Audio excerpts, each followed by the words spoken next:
ತತ್ಸತ್. ಎಲ್ಲರಿಗೆ ನಮಸ್ಕಾರ. ಈ ಕಂತಿನಲ್ಲಿ ಶಿಶುಪಾಲವಧ ಮಹಾಕಾವ್ಯದ 2ನೇ ಸರ್ಗದ ಕೊನೆಯ ಹಂತಕ್ಕೆ ಬರ್ತೀವಿ. ಈ 5 ದಿವಸಗಳ ಉಪನ್ಯಾಸ ಮಾಲಿಕೆಯನ್ನು ಪ್ರಯೋಜನೆ ಮಾಡಿದಂಥ ಆತ್ಮೀಯರಾದ ಶ್ರೀಯುತ ಮಂಜುನಾಥ್ ಅಜ್ಜಂಪುರ ಅವರಿಗೂ ಅವರ ಶ್ರೀಮತಿಯವರಿಗೂ ಕೂಡ ತಮ್ಮೆಲ್ಲರ ಪರವಾಗಿ, ನನ್ನ ಪರವಾಗಿ, ಸಂಸ್ಥೆ ಪರವಾಗಿ ಕೃತಜ್ಞತೆಗಳು. ಸಂಸ್ಕೃತ ಕಾವ್ಯ ಅಂದ್ರೇ ಕಷ್ಟದ್ದು. ಅದರೊಳಗೂ ಪಂಡಿತರ ಪ್ರಿಯವಾಗುವ ಕಾವ್ಯ, ಪಂಡಿತರಿಗೆ ಪ್ರಿಯವಾಗುವ ಕಾವ್ಯ, ಪ್ರೌಢ ಕಾವ್ಯ ಅಂದರೆ ಮತ್ತೂ ಕಷ್ಟದ್ದು. ಜೊತೆಗೆ ಎಲ್ಲಕ್ಕಿಂತ ಮಿಗಿಲಾಗಿ ಇದನ್ನು ಕೇಳಿದ್ರೆ ಪುಣ್ಯ ಏನೂ ಬರೋಲ್ಲ ಅಂತ ಇರುವಾಗ ಇದಕ್ಕೆ ಒತ್ತಾಸೆ ಕೊಡುವಂಥವರು, ಇದನ್ನು ಮಾಡಿಸುವವರು, ನಡೆಸುವವರು, ಕೇಳುವವರು ತಾವೆಲ್ಲ ಇದ್ದೀರಾ. ಅದು ನನಗೆ ತುಂಬ ಸಂತೋಷದ ಸಂಗತಿ. ಆ ಕಾರಣದಿಂದ ತಮ್ಮೆಲ್ಲರಿಗೆ ನನ್ನ ವೈಯಕ್ತಿಕವಾದ ವಂದನೆಗಳು, ಧನ್ಯವಾದಗಳು ಸದಾ ಸಲ್ಲುತ್ತವೆ.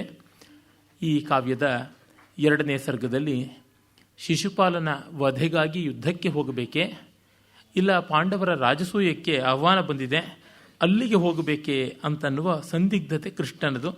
ಯಾವುದನ್ನು ಮಾಡಬೇಕು ಅಂತ ಚರ್ಚೆ ಮಾಡುವುದಕ್ಕಾಗಿ ತನ್ನ ಅಣ್ಣನನ್ನು ಮತ್ತು ತನ್ನ ಬಂಧುವನ್ನು, ಕಸಿನ್ ಅಂತ ಇಂಗ್ಲೀಷ್ನಲ್ಲಿ ಸುಲಭವಾಗಿ ಹೇಳ್ಬೋದಲ್ವ, ಆ ಉದ್ಧವನನ್ನು ಜೊತೆಗೂಡಿಸಿಕೊಂಡು ಚರ್ಚೆ ಮಾಡ್ತಾನೆ.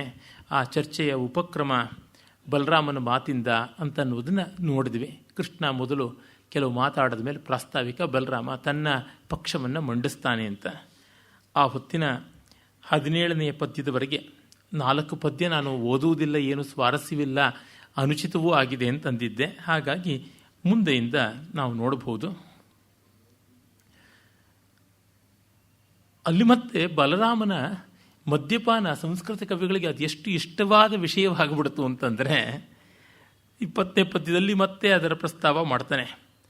ಕಕುದ್ಮಿಕನ್ಯಾ ವಕ್ರಾಂತರ್ವಾಸಲಬ್ಧ ಅಧಿವಾಸಯ ಮುಖಾಮೋದಂ ಮಧುರಯ ಕೃತಾನು ವ್ಯಾಧ ಮುದ್ವಮನ್ನಂತ ಅವನು ಆ ಮದ್ಯವನ್ನು ಮತ್ತು ರೇವತಿ ಅಂದರೆ ತನ್ನ ಪತ್ನಿಯ ಅವಳ ಮುಖಕಮಲದ ಮಧುಪಾನವನ್ನು ಮಾಡಿದ ಪರಿಮಳ ಪರಿಶೀಲಿತವಾದ ಮಾತುಗಳನ್ನು ಆಡ್ತಾ ಇದ್ದ ಅನ್ನುವಂಥ ರೀತಿಯಲ್ಲಿ ಅವನ ಮಾತಿನ ಉಪಕ್ರಮವನ್ನು ಮಾಡ್ತಾರೆ. ಯಾವ ಸನ್ನಿವೇಶಕ್ಕೆ ಯಾವ ರೀತಿಯಾಗಿ ಉಚಿತತೆ ಬರಬೇಕು ಅನ್ನುವುದು ಇಲ್ಲದೇ ಇದ್ದರೆ ತುಂಬ ಕಷ್ಟವಾಗುತ್ತದೆ. ಎಷ್ಟೋ ಸತಿ ಧಿಯೋಪಿ ಪುಂಸಾಂ ಮಲಿನೀಭವಂತಿ ಅನ್ನುವ ಮಾತು ನಾವಿಲ್ಲಿ ಕಾಣುವಂಥದ್ದು. ಇರಲಿ, ಅವನು ಒಳ್ಳೆಯ ಒಂದು ಪಕ್ಷ ಸಾಧನೆಯ ಮಾತನ್ನು ಮೊದಲಿಗೆ ಸೂತ್ರಪ್ರಾಯವಾಗಿ ಆಡ್ತಾನೆ. ಯದ್ವಾಸುದೇವೇನೇದಾನೀಂ ವಾಸುದೇವೇನ ಇದಾನೀಂ ಅನಾದೀನ್ ಅವಮೀರಿತಂ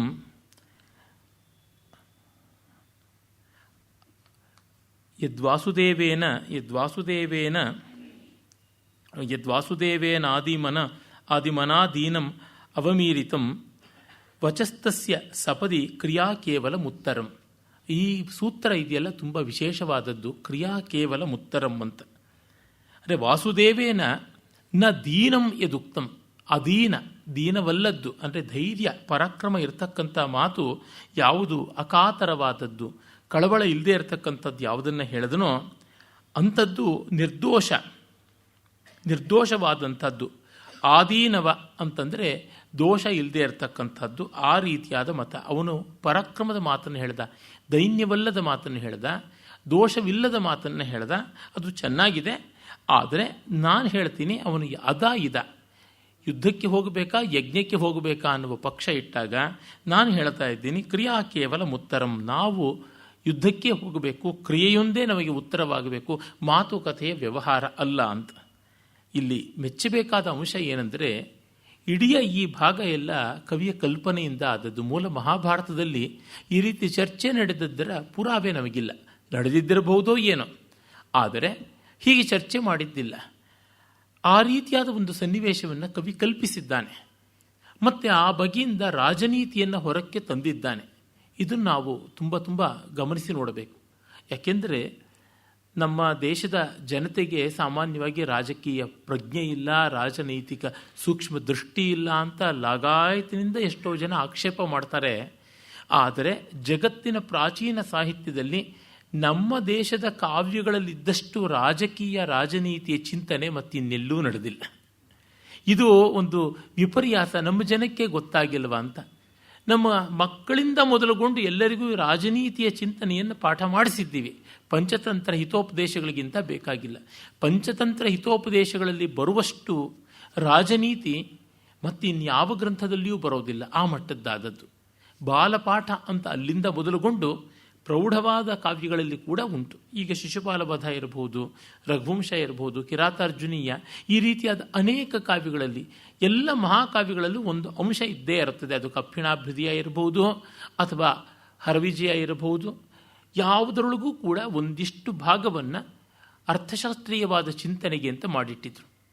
ಅಂದರೆ ಯಾವುದನ್ನು Aristotle man is a political animal ಅಂತ ಹೇಳ್ದ, ಅದನ್ನು ಇವರು ಸಾಬೀತು ಮಾಡಿ ತೋರಿಸುವಂತೆ ಇದ್ದಾರೆ.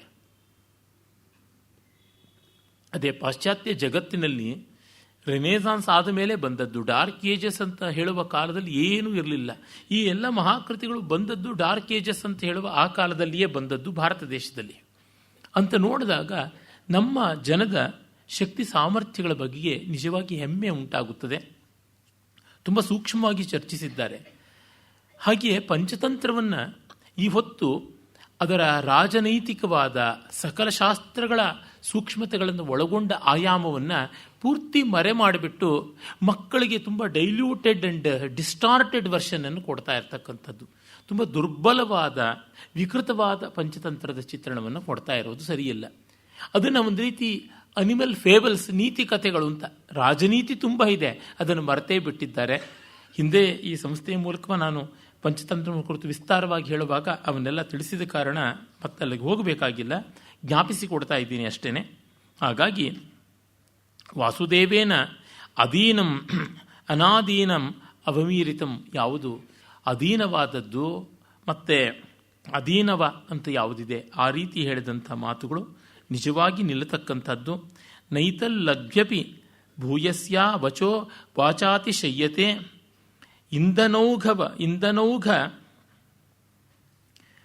ಇಂಧನೌಘ ದಗಪ್ಯಗ್ನಿ ತ್ವಿಷಾ ನಾಸ್ತಿಯೇತಿ ಭೂಷಣಂ.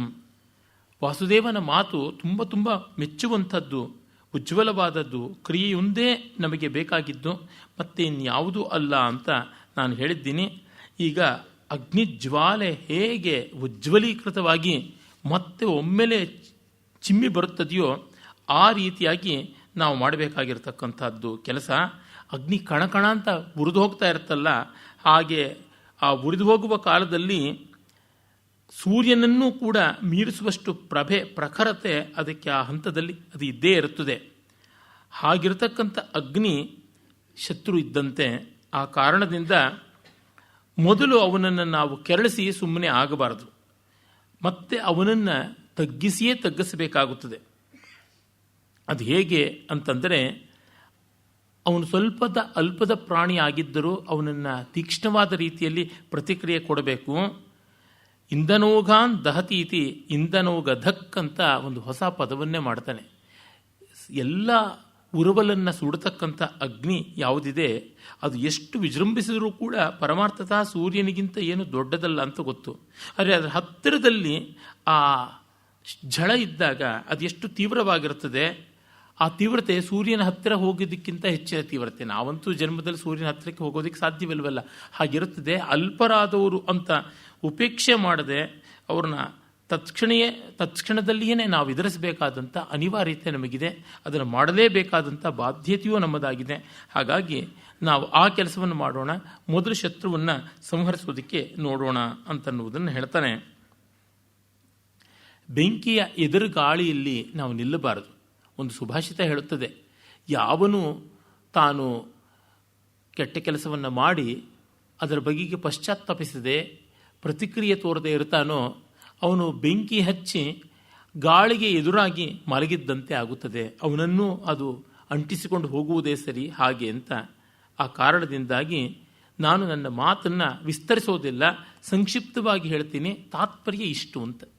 ವಾಗ್ಮಿತಿಯ ಲಕ್ಷಣ ಏನೆಂದರೆ, ಮೊದಲು ತಾವು ಹೇಳಬೇಕಾಗಿದ್ದೇನು ಮುಖ್ಯವಾದ ಕೆಲವು ಅಂಶಗಳನ್ನು ತಿಳಿಸಿ ಅದಕ್ಕೆ ವಿವರಣೆಯಾಗಿ ಒಂದಿಷ್ಟು ಹೇಳುವುದು. ನಮ್ಮ ಪರಂಪರೆಯಲ್ಲಿ ಸೂತ್ರ, ಭಾಷ್ಯ, ಕಾರಿಕ, ವೃತ್ತಿ ಅಂತ ಬಂದದ್ದೆಲ್ಲ ಇದೇ ರೀತಿ ಇರುವುದು. ಸಂಕ್ಷಿಪ್ತಸ್ಯಾಪ್ಯತೋಸ್ಯೈವ ವಾಕ್ಯಸ್ಯ ಅರ್ಥಗರೀಯಸಃ ಸುವಿಸ್ತರತರ ವಾಚೋ ಭಾಷ್ಯಭೂತ ಭವಂತು ಮೇ.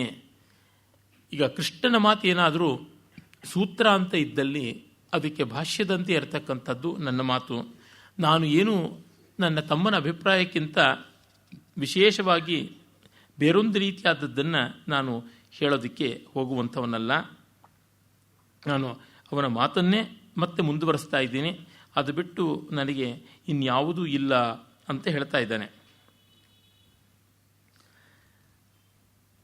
ಆದರೆ ಅವನಷ್ಟು ಹೇಳಿದ ಮಾತಕ್ಕೆ ಸುಮ್ಮನೆ ಆಗೋಲ್ಲ, ಸಾಕಷ್ಟು ವಿಸ್ತರಿಸಿ ಮಾತಾಡಿದ್ದಾನೆ. ಕೃಷ್ಣನ ಮಾತಲ್ಲದೆ ತನ್ನ ಮಾತುಗಳನ್ನು ಯುಕ್ತಿಗಳನ್ನು ಹೇಳಿದ್ದಾನೆ. ಮತ್ತು ಯಾಕೆ ಹೀಗೆ ಹೇಳ್ದ? ಸಾಮಾನ್ಯವಾಗಿ ನಾವು ಒಬ್ಬರ ಬಗ್ಗೆ ಪ್ರೀತಿ ವಿಶ್ವಾಸ ತೋರಿಸಬೇಕು ಅಂತಂದರೆ ನಮ್ಮದಾದದ್ದು ಏನೂ ಇಲ್ಲ ಅಂತ ಒಂದು ನಮ್ರೀಕರಣ, ನಮ್ಮನ್ನು ನಾವೇ ತಗ್ಗಿಸಿಕೊಳ್ತೀವಿ. ಅದೊಂದು ಸದಾಚಾರ, ಶಿಷ್ಟಾಚಾರ, ಅದು ಹಾಗಿರ್ತಕ್ಕಂಥದ್ದು. ಅದು ಹಾಗೆ ಮಾಡಿದ್ದಾನೆ. ಇಲ್ಲಿ ಈ ಭಾಗದಲ್ಲಿ ಬಲರಾಮನ ಮಾತುಗಳು ತುಂಬ ಚೆನ್ನಾಗಿವೆ. ಪ್ರಾಯಶಃ ಬಲರಾಮ ಅನ್ನುವ ಒಂದು ಪಾತ್ರಕ್ಕೆ ಇದಕ್ಕಿಂತ ಚೆನ್ನಾಗಿರುವ ಮಾತುಗಳನ್ನು ಕೊಟ್ಟಿರತಕ್ಕಂಥದ್ದು ನಮ್ಮ ಯಾವುದೇ ಕಾವ್ಯದಲ್ಲಿ ನೋಡೋಕ್ಕೆ ಸಾಧ್ಯವಿಲ್ಲ. ಮೂಲ ಮಹಾಭಾರತದಲ್ಲಿ ಒಂದು ಕಡೆ ಬಲರಾಮ ಮಾತಾಡ್ತಾನೆ. ಅವನ ಮಾತು ಉದ್ಯೋಗ ಪರ್ವದ ಆರಂಭದಲ್ಲಿ ಬರುತ್ತದೆ. ಅದು ಚೆನ್ನಾಗಿರ್ತಕ್ಕಂಥದ್ದು. ಆದರೆ ಹೇಳುವ ನಿಲುವು ತುಂಬ ಅನ್ಯಾಯದ್ದು. ಮಾತು ಚೆನ್ನಾಗಿದ್ದರೂ ಯಾವ ದೃಷ್ಟಿಯಿಂದ ಆಡ್ತಾ ಇದ್ದೀರಾ ಅಂತ ಶಶಿ ತರೂರ್ ಇದ್ದಂಗೆ ಆಗಿಬಿಡುತ್ತೆ ಎಷ್ಟೋ ಸರ್ತಿ. ಒಳ್ಳೆಯ ಮಾತುಗಳು, ಒಳ್ಳೆಯ ಉದ್ದೇಶ ಇರುತ್ತದೆ, ಆದರೆ ಅದು ಯಾವುದೋ ದುರಭಿಸಂಧಿಯಿಂದ ಆಡಿರ್ತಕ್ಕಂಥದ್ದು. ಹಾಗೆ ಬಲರಾಮನದು ಎಷ್ಟೋ ಬಾರಿ ಆ ತರಹ ಮೂಲ ಮಹಾಭಾರತದಲ್ಲೇ ಹಾಗೆ ಕಾಣುತ್ತದೆ. ಇಲ್ಲಿ ಒಳ್ಳೆ ಚೆನ್ನಾಗಿರತಕ್ಕಂಥ ಓಜಸ್ವಿಯಾದ ಮಾತುಗಳನ್ನು ಕವಿ ಬಲರಾಮನ ಬಾಯಲ್ಲಿ ಆಡಿಸಿದ್ದಾನೆ. ನನ್ನ ಗುರುಗಳು ರಂಗನಾಥ್ ಶರ್ಮರು ಶಿಶುಪಾಲ ವಧದ ಬಗ್ಗೆ ಒಂದು ಸುಂದರವಾದ ಲೇಖನ ಬರೆದಿದ್ದಾರೆ. ಅವರು ಪ್ರಜ್ಞಾರಂಗ ಅಂತ ಅವರ ಹಲವು ಲೇಖನಗಳ ಸಂಗ್ರಹವಾದ ಒಂದು ಪುಸ್ತಕ ಇದೆ. ನಮ್ಮ ಸೂರ್ಯಪ್ರಕಾಶ್ ಪಂಡಿತ್ ಅವರೇ ಅಭಿಜ್ಞಾನ ಪ್ರಕಾಶನ ಸಂಸ್ಥೆಯಿಂದ ಪ್ರಕಟಣೆ ಮಾಡಿದ್ದು. ತುಂಬ ಚೆನ್ನಾದ ಅಚ್ಚು ಕಟ್ಟು ಮುದ್ರಣ, ಅದಕ್ಕೆ ಇಂಡೆಕ್ಸು ಎಲ್ಲ ಅದ್ಭುತವಾಗಿ ಮಾಡಿರೋದು. ಅದೆಲ್ಲ ಸೂರ್ಯಪ್ರಕಾಶನ ಒಪ್ಪ ಅಂದರೆ ಅಷ್ಟು ಚೆನ್ನಾದ ಒಪ್ಪದಲ್ಲಿ ಮಾಡಿರುವಂಥದ್ದು. ಅಲ್ಲಿ ಈ ಒಂದು ಲೇಖನ ಶಿಶುಪಾಲ ವಧ ಒಂದು ಕುರಿತಾದ ಲೇಖನ ಇದೆ, ಸುದೀರ್ಘವಾದ ಲೇಖನ. ಅಲ್ಲಿ ರಂಗನಾಥ್ ಶರ್ಮರು ಬಹಳ ಚೆನ್ನಾಗಿ ಬರೀತಾರೆ. ಈ ಕಾವ್ಯದಲ್ಲಿ ಕೃಷ್ಣನ ಪಾತ್ರಕ್ಕಿಂತ ಗಟ್ಟಿಯಾಗಿ ನಮ್ಮ ಮನಸ್ಸಿನಲ್ಲಿರುವುದು ಬಲರಾಮನ ಮಾತುಗಳೇ ಅಂತ ಸಂದೇಹವೇ ಇಲ್ಲ. ಅಷ್ಟರ ಮಟ್ಟಿಗೆ ಈ ಕವಿ ಬಲರಾಮನ ಪಾತ್ರವನ್ನು ಚೆನ್ನಾಗಿ ವ್ಯವಸ್ಥಾಪನ ಮಾಡಿಕೊಟ್ಟಿದ್ದಾನೆ. ಅದಕ್ಕಾಗಿ ಅವನು ನಿಜವಾಗಿ ಮೆಚ್ಚುಗೆಗೆ ಪಾತ್ರನಾಗಿದ್ದಾನೆ, ಪ್ರಶಂಸನೀಯನಾಗಿದ್ದಾನೆ.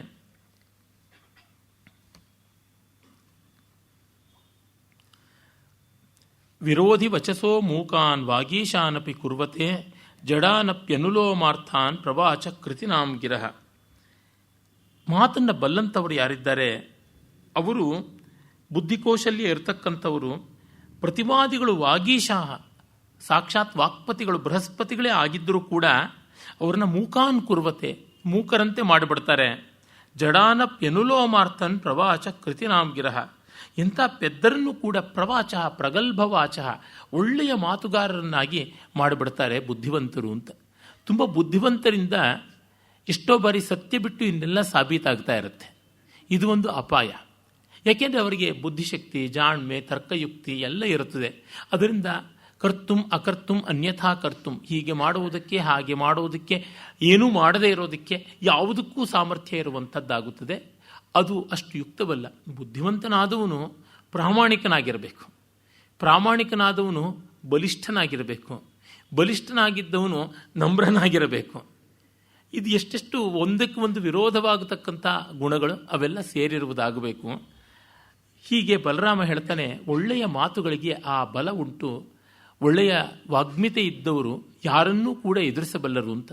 ಡೆಮೋಸ್ತಾನಿಸ್ ಅಂತವನು ಅದೆಷ್ಟು ಲೀಲಾಜಾಲವಾಗಿ ವಾಕ್ಪಟುತ್ವವನ್ನು ತಳೆದು ಮಾತಾಡ್ತಾ ಇದ್ದ ಅಂದರೆ ಅವನ ವಿರೋಧಿಗಳಿಗೂ ಕೂಡ ಆ ವಿರೋಧ ಮಾಡ್ತಾ ಇರತಕ್ಕದ್ದು ತಮ್ಮ ಬಗ್ಗೆ ಸರಿಯಾಗಿದೆ ಅಂತ ಅನಿಸ್ಬಿಡ್ತಾ ಇತ್ತು ಅಂತ. ಆ ಬಗೆಗೆಲ್ಲ ಕಥೆ ಉಂಟು. ಗ್ರೀಕರ ಒಬ್ಬ ವಾಗ್ಮಿ ಅವನು. ಹಾಗೆ ಇಲ್ಲಿ ಬಲರಾಮ ಆ ವಾಕ್ಪಟುತೆಯ ಬಗೆಗೆ ಹೇಳ್ತಾನೆ. ಒಳ್ಳೆಯ ಪಾರ್ಲಿಮೆಂಟೇರಿಯನ್ ಆಗುವುದು ಎಷ್ಟು ಕಷ್ಟ, ಮತ್ತು ಆದಲ್ಲಿ ದೇಶಕ್ಕೆ ಒಳ್ಳೆಯ ರೀತಿ ನಡ್ಕೊಂಡಾಗ ಎಷ್ಟು ಪ್ರಯೋಜನ, ಉಪಕಾರ ಅನ್ನುವುದನ್ನು ಕಂಡಾಗ ಗೊತ್ತಾಗುತ್ತದೆ. ದುರ್ದೈವ ಈಗಿನ ಆ ಒಂದು ಪಾರ್ಲಿಮೆಂಟೇರಿಯನ್ ಆಗುವ ಲಕ್ಷಣ ಯಾರಿಗೂ ಎಷ್ಟೋ ಜನಕ್ಕಿಲ್ಲ. ಮಾತ್ರವಲ್ಲ, ಇದ್ದವ್ರಿಗೂ ಅಲ್ಲಿ ಏನೂ ಅವಕಾಶವೇ ಇಲ್ಲ ಅನ್ನುವಂತೆ ಕೋಲಾಹಲ ಆಗಿ ಕೂತಿದೆ. ನೋಡಿದಾಗ ಅಯ್ಯೋ, ಈ ಥರದ್ದ ನಡೆದದ್ದು, ಹೀಗ್ಯಾ ಇಂಥ ರೀತಿಯದ ಪ್ರಜಾಪ್ರಭುತ್ವ ಅಂತ ಬೇಸರ ಪಟ್ಟುಕೊಳ್ಳುವಂತೆ ಆಗಿರುವಂಥದ್ದು ಇರಲಿ. ಈಗ ಅವನು ಹೇಳ್ತಾನೆ, ರಾಜನೀತಿ ಎನ್ನುವುದು ಅನೇಕ ವಿಷಯಗಳನ್ನು ಒಳಗೊಂಡಿವೆ. ಷಡ್ಗುಣಾ ಶಕ್ತಯಸ್ತಿಸ್ರ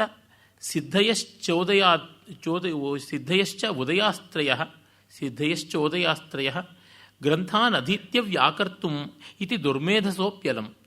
ಪುಸ್ತಕದ ಬದನೆಕಾಯಾಗಿ ಷಾಡ್ಗುಣ್ಯಗಳು 6 ಅಂತ ಉಂಟು. ಅದು ಯಾವುದು? ಸಂಧಿ, ವಿಗ್ರಹ, ಯಾನ, ಆಸನ, ದ್ವೈದೀಭಾವ, ಸಂಶ್ರಯ ಅಥವಾ ಸಮಾಶ್ರಯ ಅಂತಕ್ಕಂಥದ್ದು 6 ಅಂತ ಹೇಳ್ತಾರೆ. ಷಡ್ಗುಣ್ಯ ಪ್ರವಣ ರಾಜನೀತಿ ಅಂತ ಭಾರವಿ ಅದನ್ನು ತುಂಬ ಚೆನ್ನಾಗಿ ಹೇಳಿದ್ದಾನೆ ಅಂತ ಕ್ಷೇಮೇಂದ್ರ ಕೂಡ ತಿಳಿಸ್ತಾನೆ. ಕೌಟಿಲ್ಯನ ಕಾಲದಿಂದಲೂ ಕೂಡ ಉಂಟು, ಅದಕ್ಕೆ ಮುನ್ನವೂ ಕೂಡ ಇದ್ದದ್ದಾಗಿತ್ತು. 6 ಅಂಗಗಳಿರಬೇಕು ರಾಜನೀತಿಗೆ ಅಂತ. ಸಂಧಿ, ಯಾವಾಗ ಸಂಧಿ ಮಾಡಿಕೊಳ್ಳಬೇಕು ಶತ್ರುಗಳ ಜೊತೆಗೆ ಅಂತನ್ನುವುದು, ಮತ್ತು ಯಾವಾಗ ಯುದ್ಧ ಮಾಡಬೇಕು ಅದು ಗೊತ್ತಿರಬೇಕು. ಶಾಶ್ವತವಾದ ಸಂಧಿ ಅನ್ನೋದು ಎಷ್ಟೋ ಬಾರಿ ಸಾಧ್ಯ ಇರೋದಿಲ್ಲ. ಅದಕ್ಕಾಗಿ ತಾತ್ಕಾಲಿಕವಾದ ಸಂಧಿ ಅಂದರೆ ಅದು ಹೇಗಿರಬೇಕು, ಏನು ಎತ್ತ. ಮತ್ತು ಯಾನ ಅಂದರೆ ಸೇನೆಯನ್ನು ಹೇಗೆ ಕೊಂಡೊಯ್ಯಬೇಕು ಅಂತ. ಆಸನ ಅಂದರೆ ಮುತ್ತಿಗೆಯನ್ನು ಯಾವ ರೀತಿಯಲ್ಲಿ ಹಾಕಬೇಕು ಅಂತಕ್ಕಂಥದ್ದು. ದ್ವೈದೀಭಾವ ಅಂತಂದರೆ ಶತ್ರುವಿಗೆ ಯಾವುದು ತೀರ್ಮಾನ ಅಂತ ಗೊತ್ತಾಗದಿರುವಂತೆ ಗೊಂದಲ ಉಂಟು ಮಾಡಬಲ್ಲಂಥ ಒಂದು ಕಲೆ ಅದಿರಬೇಕು. ಮತ್ತು ಸಂಶ್ರಯ, ಯಾವಾಗ ತಗ್ಗಬೇಕು ಇತ್ಯಾದಿಗಳೆಲ್ಲ ಕೂಡ ನಮಗೆ ಗೊತ್ತಿರಬೇಕು. ಅದು 6 ಅಂಗದ ರಾಜನೀತಿ ಅಂತಂತಾರೆ. ಇನ್ನು ಶಕ್ತಿಯ ತಿಸ್ರಹ, 3 ಶಕ್ತಿಗಳು: ಪ್ರಭುಶಕ್ತಿ, ಮಂತ್ರಶಕ್ತಿ, ಉತ್ಸಾಹಶಕ್ತಿ. ಪ್ರಭುಶಕ್ತಿ ಅಂತಂದರೆ ಅಥಾರಿಟಿ ಅಂತೀವಲ್ಲ ಅದು. ಉತ್ಸಾಹಶಕ್ತಿ ಎಂಥ್ಯೂಸಿಯಾಸಮ್, ಮಂತ್ರಶಕ್ತಿ ಪ್ಲಾನಿಂಗ್. ಇವು 3 ಬೇಕು. ಎಷ್ಟೋ ಜನಕ್ಕೆ ಪಾಪ ಅಧಿಕಾರ ಇರೋದಿಲ್ಲ, ಅತ್ಯುತ್ಸಾಹ ಇರುತ್ತದೆ, ಏನೂ ಪ್ರಯೋಜನವಾಗೋಲ್ಲ, ಗೇಲಿಗೆ ತುತ್ತಾಗ್ತಾರೆ.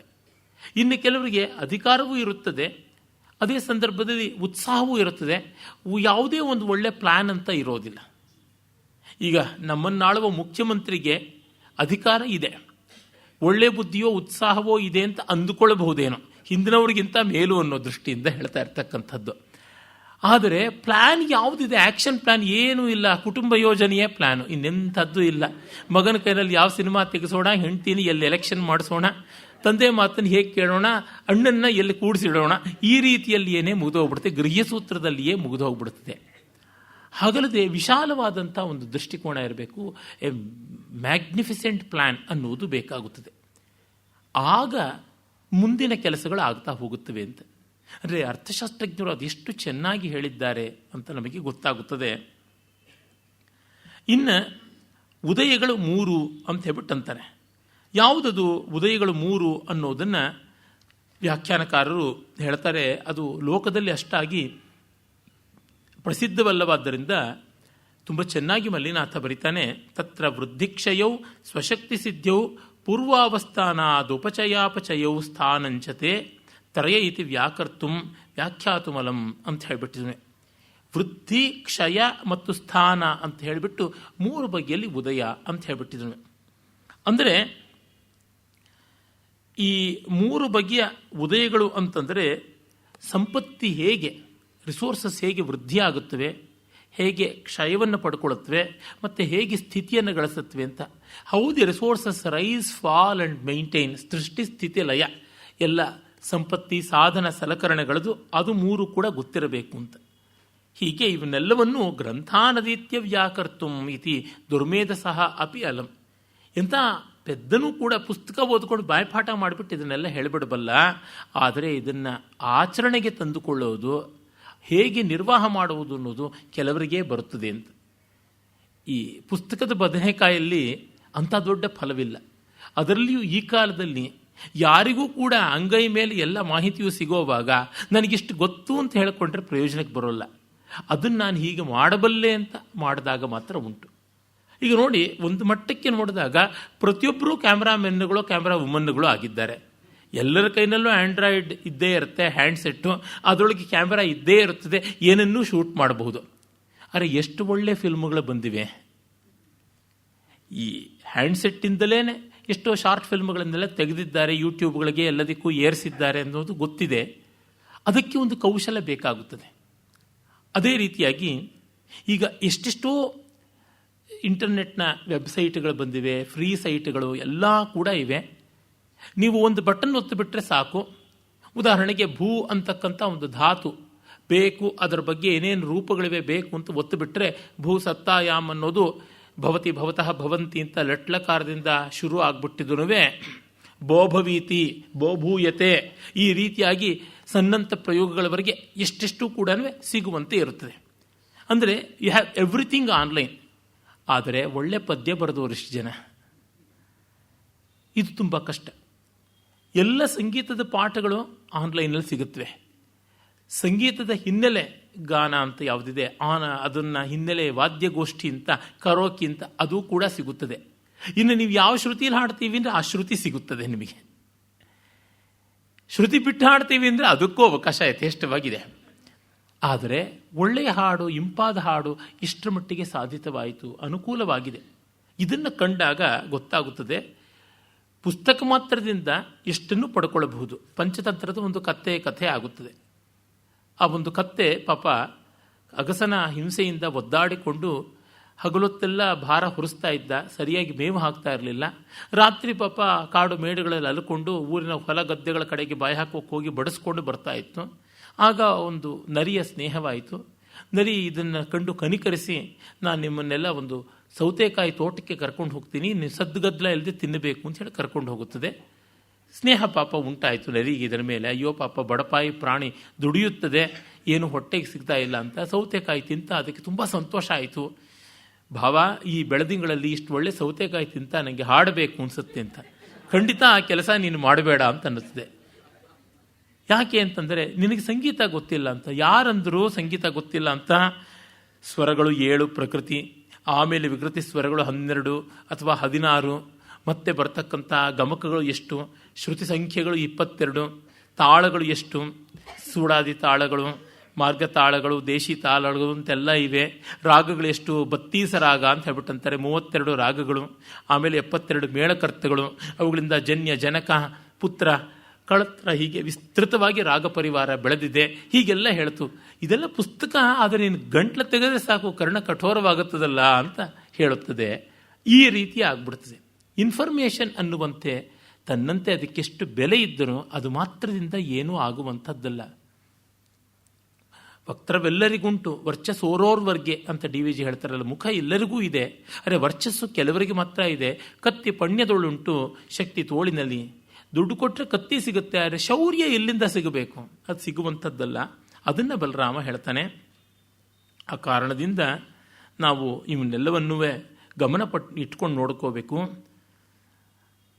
ಹಾಗೆ ಆ ಎಲ್ಲ ವಿವರಗಳನ್ನು ಮಲ್ಲಿನಾಥ ತುಂಬ ಚೆನ್ನಾದ ವ್ಯಾಖ್ಯಾನವಾಗಿ ಕೊಡ್ತಾನೆ. ನಾನು ಮೊದಲಿನ ದಿವಸವೇ ಹೇಳಿದ್ದೆ, ಮಲ್ಲಿನಾಥ ಈ ವ್ಯಾಖ್ಯಾನದಲ್ಲಿಯೇ ತನ್ನ ಬಹುಕಾಲವನ್ನು ಕಳೆದ. ಮಾಘೆ ಮೇಘೆ ಗತಂ ವಯಃ ಅಂತ. ಅವನಷ್ಟು ದೊಡ್ಡ ಪಂಡಿತ ಇಲ್ಲದೆ ಇದ್ದರೆ ಈ ಕಾವ್ಯಗಳೆಲ್ಲ ಅರ್ಥವಾಗುವುದು ಎಷ್ಟು ಕಷ್ಟ ಆಗ್ತಾ ಇತ್ತು. ವಲ್ಲಭದೇವ ಒಬ್ಬ ಬರೆದಿದ್ದಾನೆ ಹಿಂದೆಯೇ, ಕಾಶ್ಮೀರದಲ್ಲಿದ್ದವನು. ಆದರೆ ಅವನಿಗಿಂತಲೂ ತುಂಬ ಪಾಂಡಿತ್ಯಪೂರ್ಣವಾಗಿ ತುಂಬ ವಿವರಗಳು ವಿಚಾರಗಳು ಇರುವಂತೆ ಇವನು ಮಲ್ಲಿನಾಥ ಬರೆದಿದ್ದಾನೆ.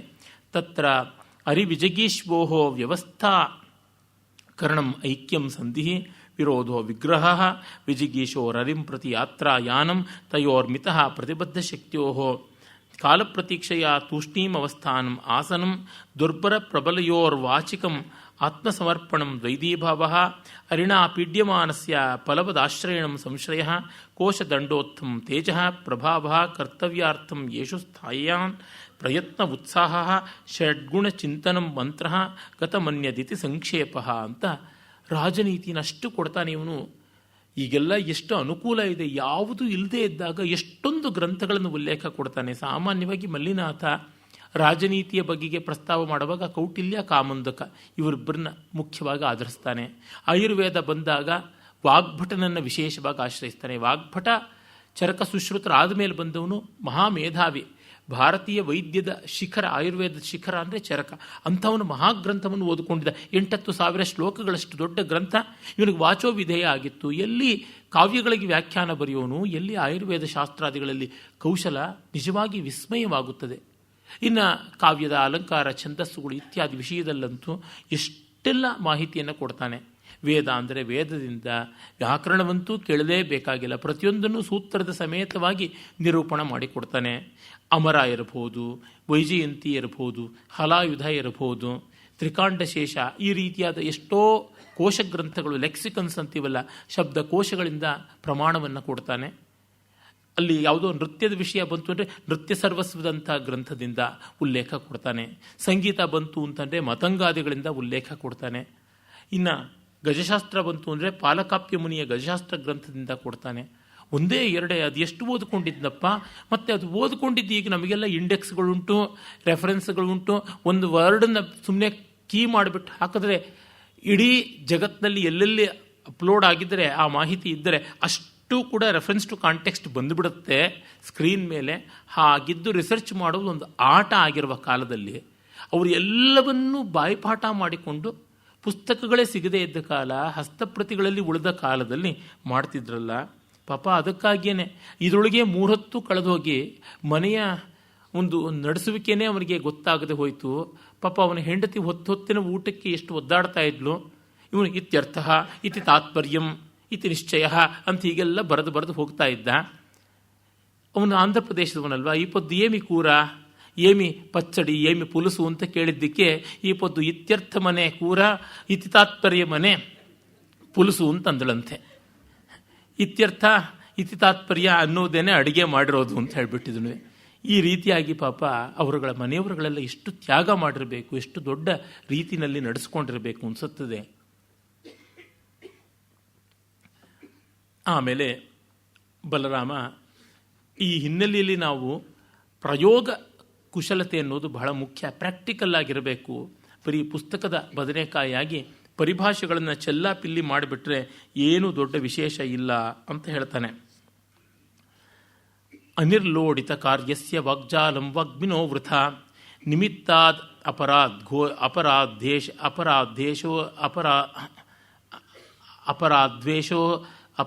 ಅಪರಾಧೇಶೋರ್ಧಾನುಷ್ಕಸ್ಯೇವ ವಲ್ಗಿತಂ.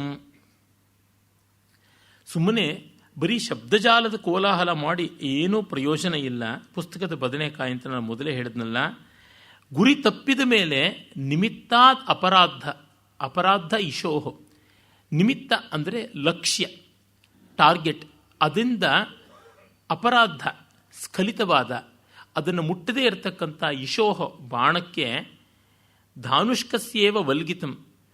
ಬಾಣ ಗುರಿ ತಪ್ಪಿತು, ಆದರೆ ಧನುಷ್ಪ್ರಯೋಗ ಮಾಡಿದವನು, ಅಂದರೆ ಧನುರ್ವೇದ ಬಲ್ಲಂಥವನು, ಬಾಣ ಪ್ರಯೋಗ ಮಾಡಿದವನು ಅದರ ಬಗೆಗೆ ಎಷ್ಟೆಷ್ಟು ದೊಡ್ಡ ಮಾತು ಹೇಳಿಕೊಂಡ್ರು, ಮತ್ತು ಬಿಲ್ಗಾರ ಎಷ್ಟು ದೊಡ್ಡವನಾದರೂ ಅವನ ಹಸ್ತಲಾಘವದ ಬಗೆಗೆ ನಾವು ಎಷ್ಟು ಹೇಳಿದ್ರೂ ಕೂಡ ಏನು ಪ್ರಯೋಜನವಿಲ್ಲ ಅಂತ. ಅಂದರೆ ದೊಡ್ಡವರು ತಪ್ಪು ಮಾಡಿಬಿಟ್ಟಿದ್ದಾರೆ, ಆದರೆ ತಪ್ಪನ್ನು ಸಮರ್ಥಿಸಿಕೊಳ್ಳೋದಕ್ಕೆ ಎಷ್ಟು ಮಾತಾಡಿದ್ರೂ ಆ ತಪ್ಪು ತಪ್ಪಾಗಿಯೇ ಉಳಿಯುತ್ತದೆ. ನಾನು ಎಷ್ಟೆಲ್ಲ ಕಡೆಗಳಲ್ಲಿ ಗೆದ್ದಿದ್ದೀನಿ, ಏನೆಲ್ಲ ಕೆಲಸ ಮಾಡಿದ್ದೀನಿ ಅಂದರೆ ಇವತ್ತೇನಾಯಿತು ಹೇಳುವಂತ. ನಮ್ಮ ಕರ್ನಾಟಕಕ್ಕೆ ಕಾವೇರಿ ನದಿಯ ಸಂಬಂಧದಲ್ಲಿ ಅದೆಷ್ಟು ಬಾರಿ ಸುಪ್ರೀಂ ಕೋರ್ಟ್ನಲ್ಲಿ ಸೋಲಾಗಿದೆ. ಅದಕ್ಕೆ ಕಾರಣ ವಾಸ್ತವ ಅಲ್ಲ, ಸತ್ಯ ಅಲ್ಲ, ಅದನ್ನು ಸಮರ್ಥವಾಗಿ ತೋರಿಸೋಕ್ಕಾಗದೇ ಇರತಕ್ಕಂಥ ವಕೀಲರು, ಅದಕ್ಕೆ ವ್ಯವಸ್ಥೆ ಮಾಡಿಕೊಡ್ಬೇಕಾಗಿದ್ದಂಥ ಅಧಿಕಾರಿಗಳು. ತಮಿಳುನಾಡಲ್ಲಿ ಅವರು ಗಟ್ಟಿಯಾಗಿದ್ದಾರೆ, ಅದಕ್ಕೆಲ್ಲ ಕರೆಕ್ಟಾಗಿ ನಡೀತಾ ಇರತಕ್ಕಂಥದ್ದು. ಇದನ್ನು ನೋಡಿದಾಗ ನಮಗೆ ಗೊತ್ತಾಗುತ್ತದೆ ಇವರು ಎಷ್ಟೆಷ್ಟೋ ದೊಡ್ಡವರಿಂದ ಮೊದಲುಗೊಂಡು ಎಲ್ಲ ಮಾಡಿಸ್ಕೊಟ್ರು. ಆದರೆ ಅವರಲ್ಲೇ ಸಾಮರ್ಥ್ಯ ಇಲ್ಲದೆ ಅವರು ತಪ್ಪು ಮಾಡಿದ್ರೆ ಇನ್ನೇನು ಮಾಡೋಣ. ಹಾಗಾಗಿ ನಾನು ನನ್ನ ಪಾಸ್ಟ್ ಅಚೀವ್ಮೆಂಟ್ಸ್ ಮೇಲೆ ಈ ಹೊತ್ತಿನ ಫೇಲ್ಯೂರ್ಸನ್ನು ಜಸ್ಟಿಫೈ ಮಾಡ್ಕೊಳ್ಳೋಕೆ ನಿಂತಿಲ್ಲ ಅನ್ನುವ ಮಾತನ್ನು ಬಲರಾಮ ತುಂಬ ಸೊಗಸಾಗಿ ಧ್ವನಿಸ್ತಾನೆ. ಸರ್ವಕಾರ್ಯ ಶರೀರೇಶು ಮುಕ್ತ್ವಾಂಗಸ್ಕಂಧ ಪಂಚಕಂ ಸೌಗತಾನಾಮಿವಾತ್ಮ ಇವಾಮಾತ್ಯೋ ನಾಸ್ತಿ ಮಂತ್ರಿ ಇವಾತ್ಮೀಯೋ ನಾಸ್ತಿ ಮಂತ್ರಿ ಮಹೀಭೃತಾಂ.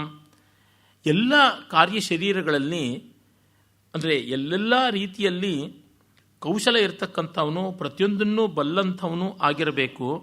ಹಾಗಲ್ಲದೆ ಆ ಬಗ್ಗೆ ತಿಳುವಳಿಕೆ ಇಲ್ಲದೆ ಇರತಕ್ಕಂಥವನು ಸೌಗತರ ಅಂದರೆ ಬೌದ್ಧರ ಹಾಗಾಗ್ಬಿಡ್ತಾನೆ ಮಂತ್ರಿ. ಆತ್ಮ ಇಲ್ಲದೆ ಇರತಕ್ಕಂಥ ಮಂತ್ರಿ ಆಗ್ತಾನೆ. ಸೌಗತಾನಾಮಿವಾತ್ಮನ್ಯೋ ನಾಸ್ತಿ ಮಂತ್ರಿ ಮಹೀಭೃತಾಂ. ಅವನು ನಿಜವಾಗಿ ಆತ್ಮೀಯನಲ್ಲ ಮಂತ್ರಿ, ಅವನು ಎಲ್ಲ ಕಾರ್ಯದಲ್ಲಿ ದಕ್ಷತೆಯನ್ನು ಪಡ್ಕೊಂಡಿರೋವನಾಗಿರಬೇಕು ಅಂತ. ಇದು ಬೌದ್ಧ ದರ್ಶನವನ್ನು ಕುರಿತಾಗಿರ್ತಕ್ಕಂಥದ್ದು. ಬೌದ್ಧ ದರ್ಶನದಲ್ಲಿ ಕವಿಗಿದ್ದ ಪಾಂಡಿತ್ಯವನ್ನು ತೋರಿಸ್ತಕ್ಕಂಥ ಶ್ಲೋಕ. ವಸ್ತುತಃ ಬಲರಾಮ ಮಾತಾಡೋ ಕಾಲದಲ್ಲಿ ಬೌದ್ಧ ದರ್ಶನವೂ ಇರಲಿಲ್ಲ, ಬುದ್ಧನೂ ಇರಲಿಲ್ಲ. ಆದರೆ ಇವನು ತನ್ನ ಕಾಲದ ಹಿನ್ನೆಲೆಯಿಂದ ಬರೆಯೋದ್ರಿಂದ ಆ ಎಲ್ಲ ಯುಕ್ತಿಗಳನ್ನು ತಂದುಕೋತಾನೆ. ಇದು ಹೇಗೆ ಯುಕ್ತಿಯ, ಇದು ಸರಿಯಾ, ಇದು ಔಚಿತ್ಯಪೂರ್ಣವ ಅಂದರೆ ಒಂದು ದಿಕ್ಕಿನ ಒಂದು ನಿಟ್ಟಿಂದ ನೋಡಿದ್ರೆ ಅಲ್ಲ, ಇನ್ನೊಂದು ನಿಟ್ಟಿಂದ ನೋಡಿದ್ರೆ ಹೌದು. ಏಕೆಂದರೆ ಪ್ರತಿಯೊಂದು ಕಾಲಕ್ಕೂ ಹಳೆಯ ಕಥೆಗಳಿಗೆ ಹೊಸ ಬಣ್ಣ ಕೊಟ್ಟು ಮಾಡಬೇಕಾಗುತ್ತದೆ. ನೀವು ಅದನ್ನು ಗಮನಿಸಿದರೆ ಒಂದು ಸಿನಿಮಾದಲ್ಲಿ ನೋಡಿದ್ರೆ ಗೊತ್ತಾಗುತ್ತದೆ. ಒಂದೇ ಕಥೆಯನ್ನು ತೆಗೆದುಕೊಂಡು ಅದೆಷ್ಟು ಕಾಲದಿಂದ ಬೇರೆ ಬೇರೆ ರೀತಿಯಲ್ಲಿ ಟ್ರೀಟ್ಮೆಂಟ್ ಅಂತೀವಲ್ಲ ಅದನ್ನು ಕೊಡ್ತಾ ಬಂದಿದ್ದಾರೆ ಅಂತ ಗೊತ್ತಾಗುತ್ತದೆ. ಅದು ಚೆನ್ನಾಗುತ್ತೋ ಚೆನ್ನಾಗಲ್ವೋ ಅದು ಬೇರೆ. ಹಾಗೆ ಮಾಡಿದೊರ್ತು ಜನ ನೋಡೋದಿಲ್ಲ. ಅದನ್ನು ನಾವು ಗಮನಿಸಲೇಬೇಕಾದದ್ದು. ಯಾವಾಗಲೂ ಮೂಕಿ ಕಾಲದಲ್ಲಿ ಅದೇ ಹರಿಶ್ಚಂದ್ರನನ್ನೋ ರಾಮಾಯಣವನ್ನೋ ಮಹಾಭಾರತವನ್ನೋ ತೆಗೆದದ್ದಕ್ಕೂ ಆಮೇಲೆ ಬ್ಲ್ಯಾಕ್ ಆ್ಯಂಡ್ ವೈಟ್ ಟಾಕಿ ಕಾಲ ಬಂದು ಆಗ ನಟನಟಿಯರೇ ಹಾಡಿಕೊಂಡು ಮಾಡಬೇಕಾದದ್ದು, ಆಮೇಲೆ ಪ್ಲೇಬ್ಯಾಕ್ ಸಿಂಗಿಂಗ್ ಬಂದು, ಮತ್ತು ಡ್ಯೂಪ್ಗಳು, ಸ್ಟಂಟ್ಗಳು ಇತ್ಯಾದಿಗಳು ಬಂದು, ಸ್ಪೆಷಲ್ ಎಫೆಕ್ಟ್ಸು, ಗ್ರಾಫಿಕ್ಸು ಈ ಕಾಲಕ್ಕೆ ಬಂದು ಎಷ್ಟು ಬದಲಾವಣೆ ಆಗಿದೆ ಅಂತ ನೋಡಿದಾಗ ಗೊತ್ತಾಗುತ್ತದೆ ಎಷ್ಟು ಅಂತರ ಇದೆ ಒಂದೊಂದರೊಳಗು ಅಂತ. ಹಾಗೆ ಆಯಾ ಕಾಲದ ತಂತ್ರಜ್ಞಾನವನ್ನು, ಆಯಾ ಕಾಲದ ವಿದ್ಯೆಗಳನ್ನು ಬಳಸಿಕೊಂಡು ಹಳೆಯ ಕಥೆಗಳನ್ನು ಹೇಳುವಲ್ಲಿ ಒಂದಿಷ್ಟಾದರೂ ಸ್ವಾರಸ್ಯ ಇರುತ್ತದೆ. ಅದನ್ನು ನಾವಿಲ್ಲಿ ಕಾಣಬಹುದು. ಆ ಒಬ್ಬ ಮಂತ್ರಿ ತಾನು ರಾಜನಿಗೆ ಸರ್ವತೋಮುಖವಾದ ಸಹಾಯವನ್ನು ಮಾಡೋಕ್ಕಾಗದೇ ಇದ್ದರೆ ಸರ್ವಕಾರ್ಯ ಶರೀರೇಶು ಮುಕ್ತಾಂಗ ಸ್ಕಂಧ ಪಂಚಕಂ ಸೌಗತಾನಾಮಿವ ಆತ್ಮನ್ಯೋ ನಾಸ್ತಿ ಮಂತ್ರಿ ಮಹೀಭೃತಾಂ ಅನ್ನುವ ಪದ್ಯದಲ್ಲಿ ನಾವು ಕಾಣೋದಿದ್ದೇನೆ. ಬೌದ್ಧರಿಗೆ ಪಂಚಸ್ಕಂಧಗಳು ಅನ್ನೋದು ಬಿಟ್ಟರೆ ಇನ್ಯಾವುದು ಬೇರೆ ಆತ್ಮ ಅನ್ನೋದಿಲ್ಲ. ಆ ರೀತಿಯಾಗಿ ಆಗಿಬಿಡುತ್ತದೆ. ಹಾಗೆ ಮಂತ್ರಿ ಬಿಟ್ಟು ಇನ್ಯಾವುದೂ ಇಲ್ಲ ರಾಜನಿಗೆ. ಅದೇ ಸಂದರ್ಭದಲ್ಲಿ ಮಂತ್ರಿ ಸರ್ವವಿಧವಾದ ಎಕ್ವಿಪ್ಮೆಂಟನ್ನು, ಎಲ್ಲ ವಿಧವಾದಂತಹ ಅಂತರ್ದ್ರವ್ಯವನ್ನು ಮೈಗೂಡಿಸಿಕೊಂಡಿರಬೇಕು.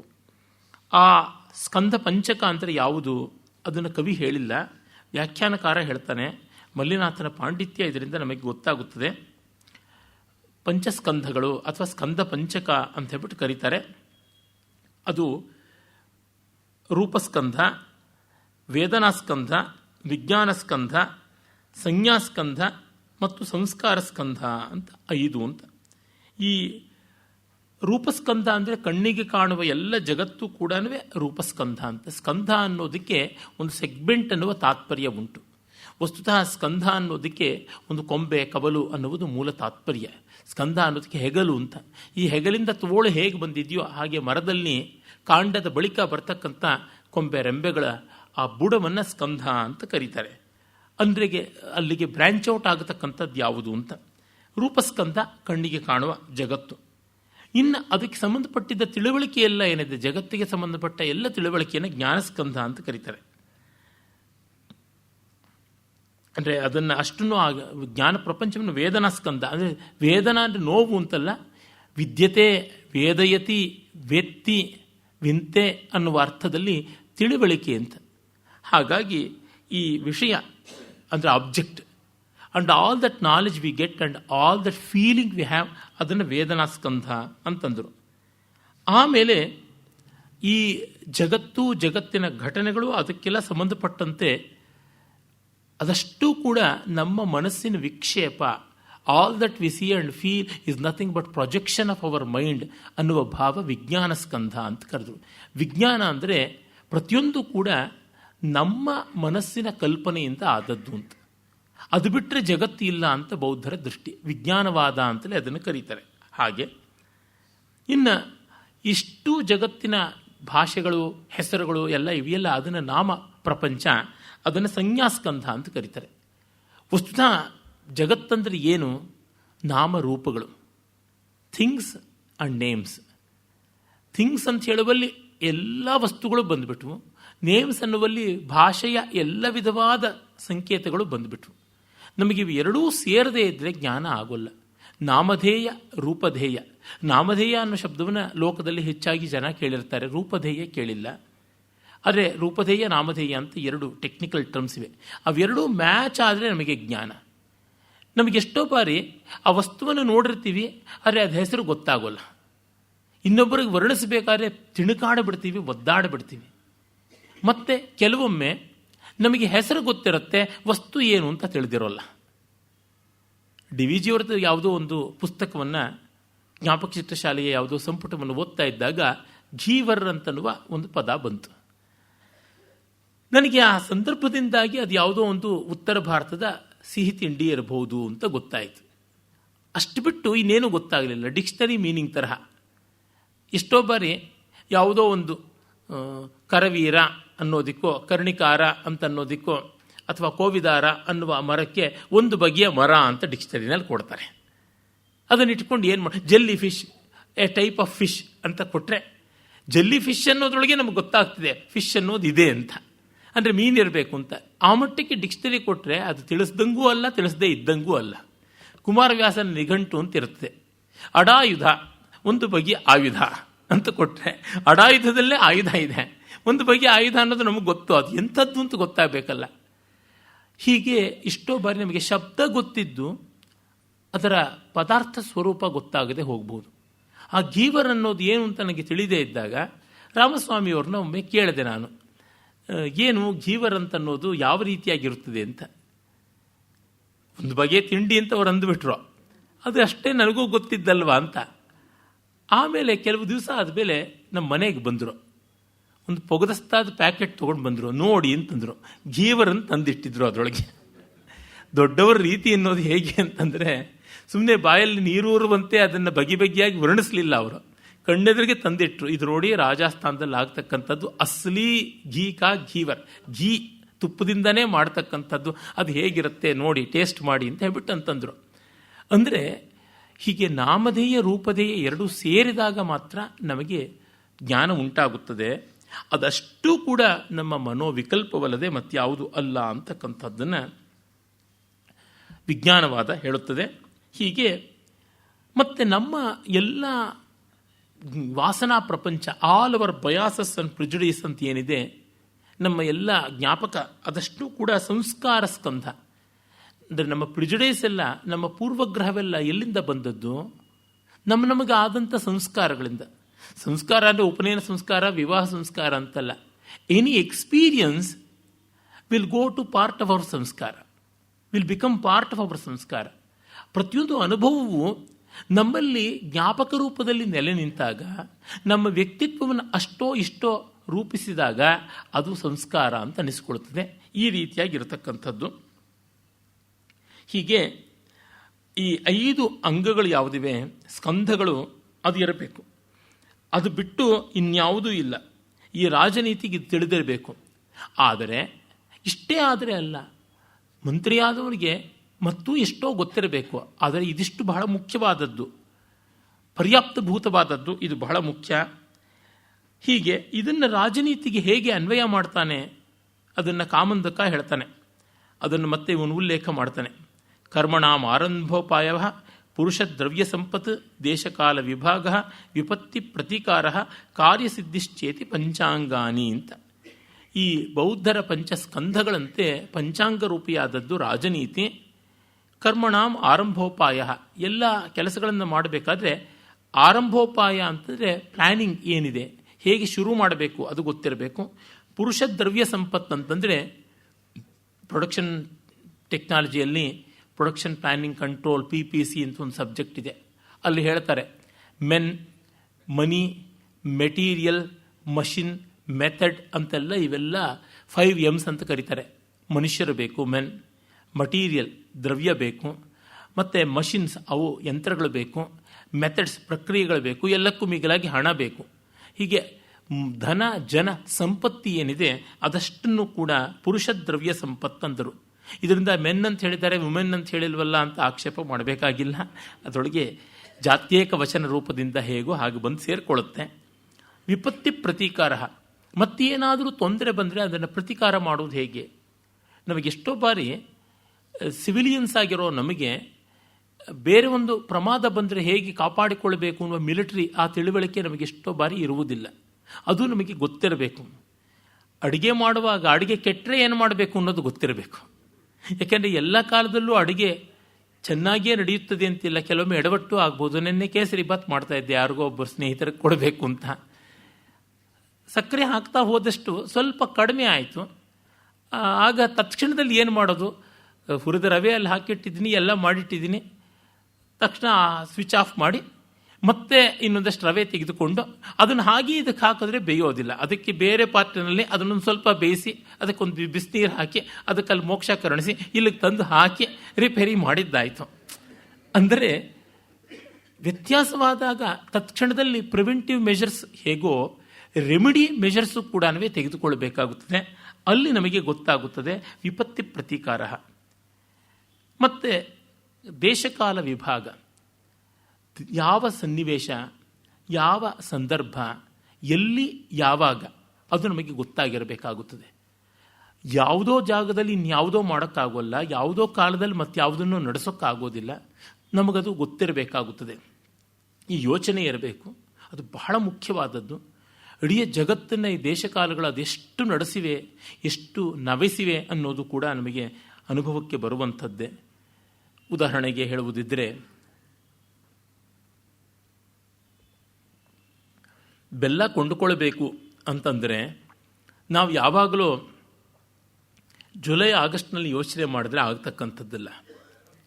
ಈ ತಿಂಗಳಿನಲ್ಲಿ, ಜನವರಿ, ಫೆಬ್ರವರಿ, ಈ 2-3 ತಿಂಗಳಿನಲ್ಲಿ ಬೆಲ್ಲ ಕೊಂಡುಕೊಳ್ಳೋಕ್ಕೆ ಅನುಕೂಲ ಉಂಟು.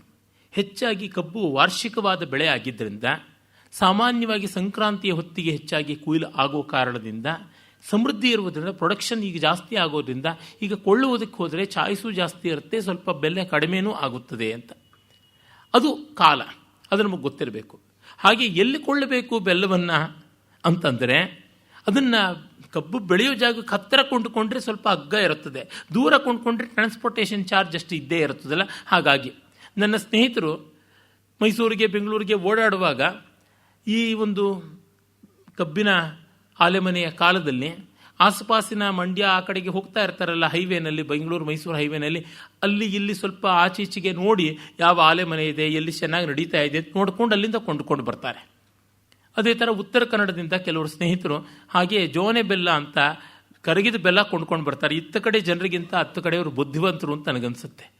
ಗಟ್ಟಿ ಉಂಡೆ ಬೆಲ್ಲ ಮಾಡಿ, ಆ ಉಂಡೆ ಬೆಲ್ಲ ಪುಡಿ ಮಾಡಿ, ಅದನ್ನು ಕರಗಿಸಿ ಇಷ್ಟೆಲ್ಲ ಒದ್ದಾಡಬೇಕಲ್ಲ, ಅದಕ್ಕೆ ಬದಲಾಗಿ ಒಂದು ಸೌಟು ಜೋನೆ ಬೆಲ್ಲನೇ ಸುರಿದು ಬಿಟ್ಟರೆ ಆಯಿತು.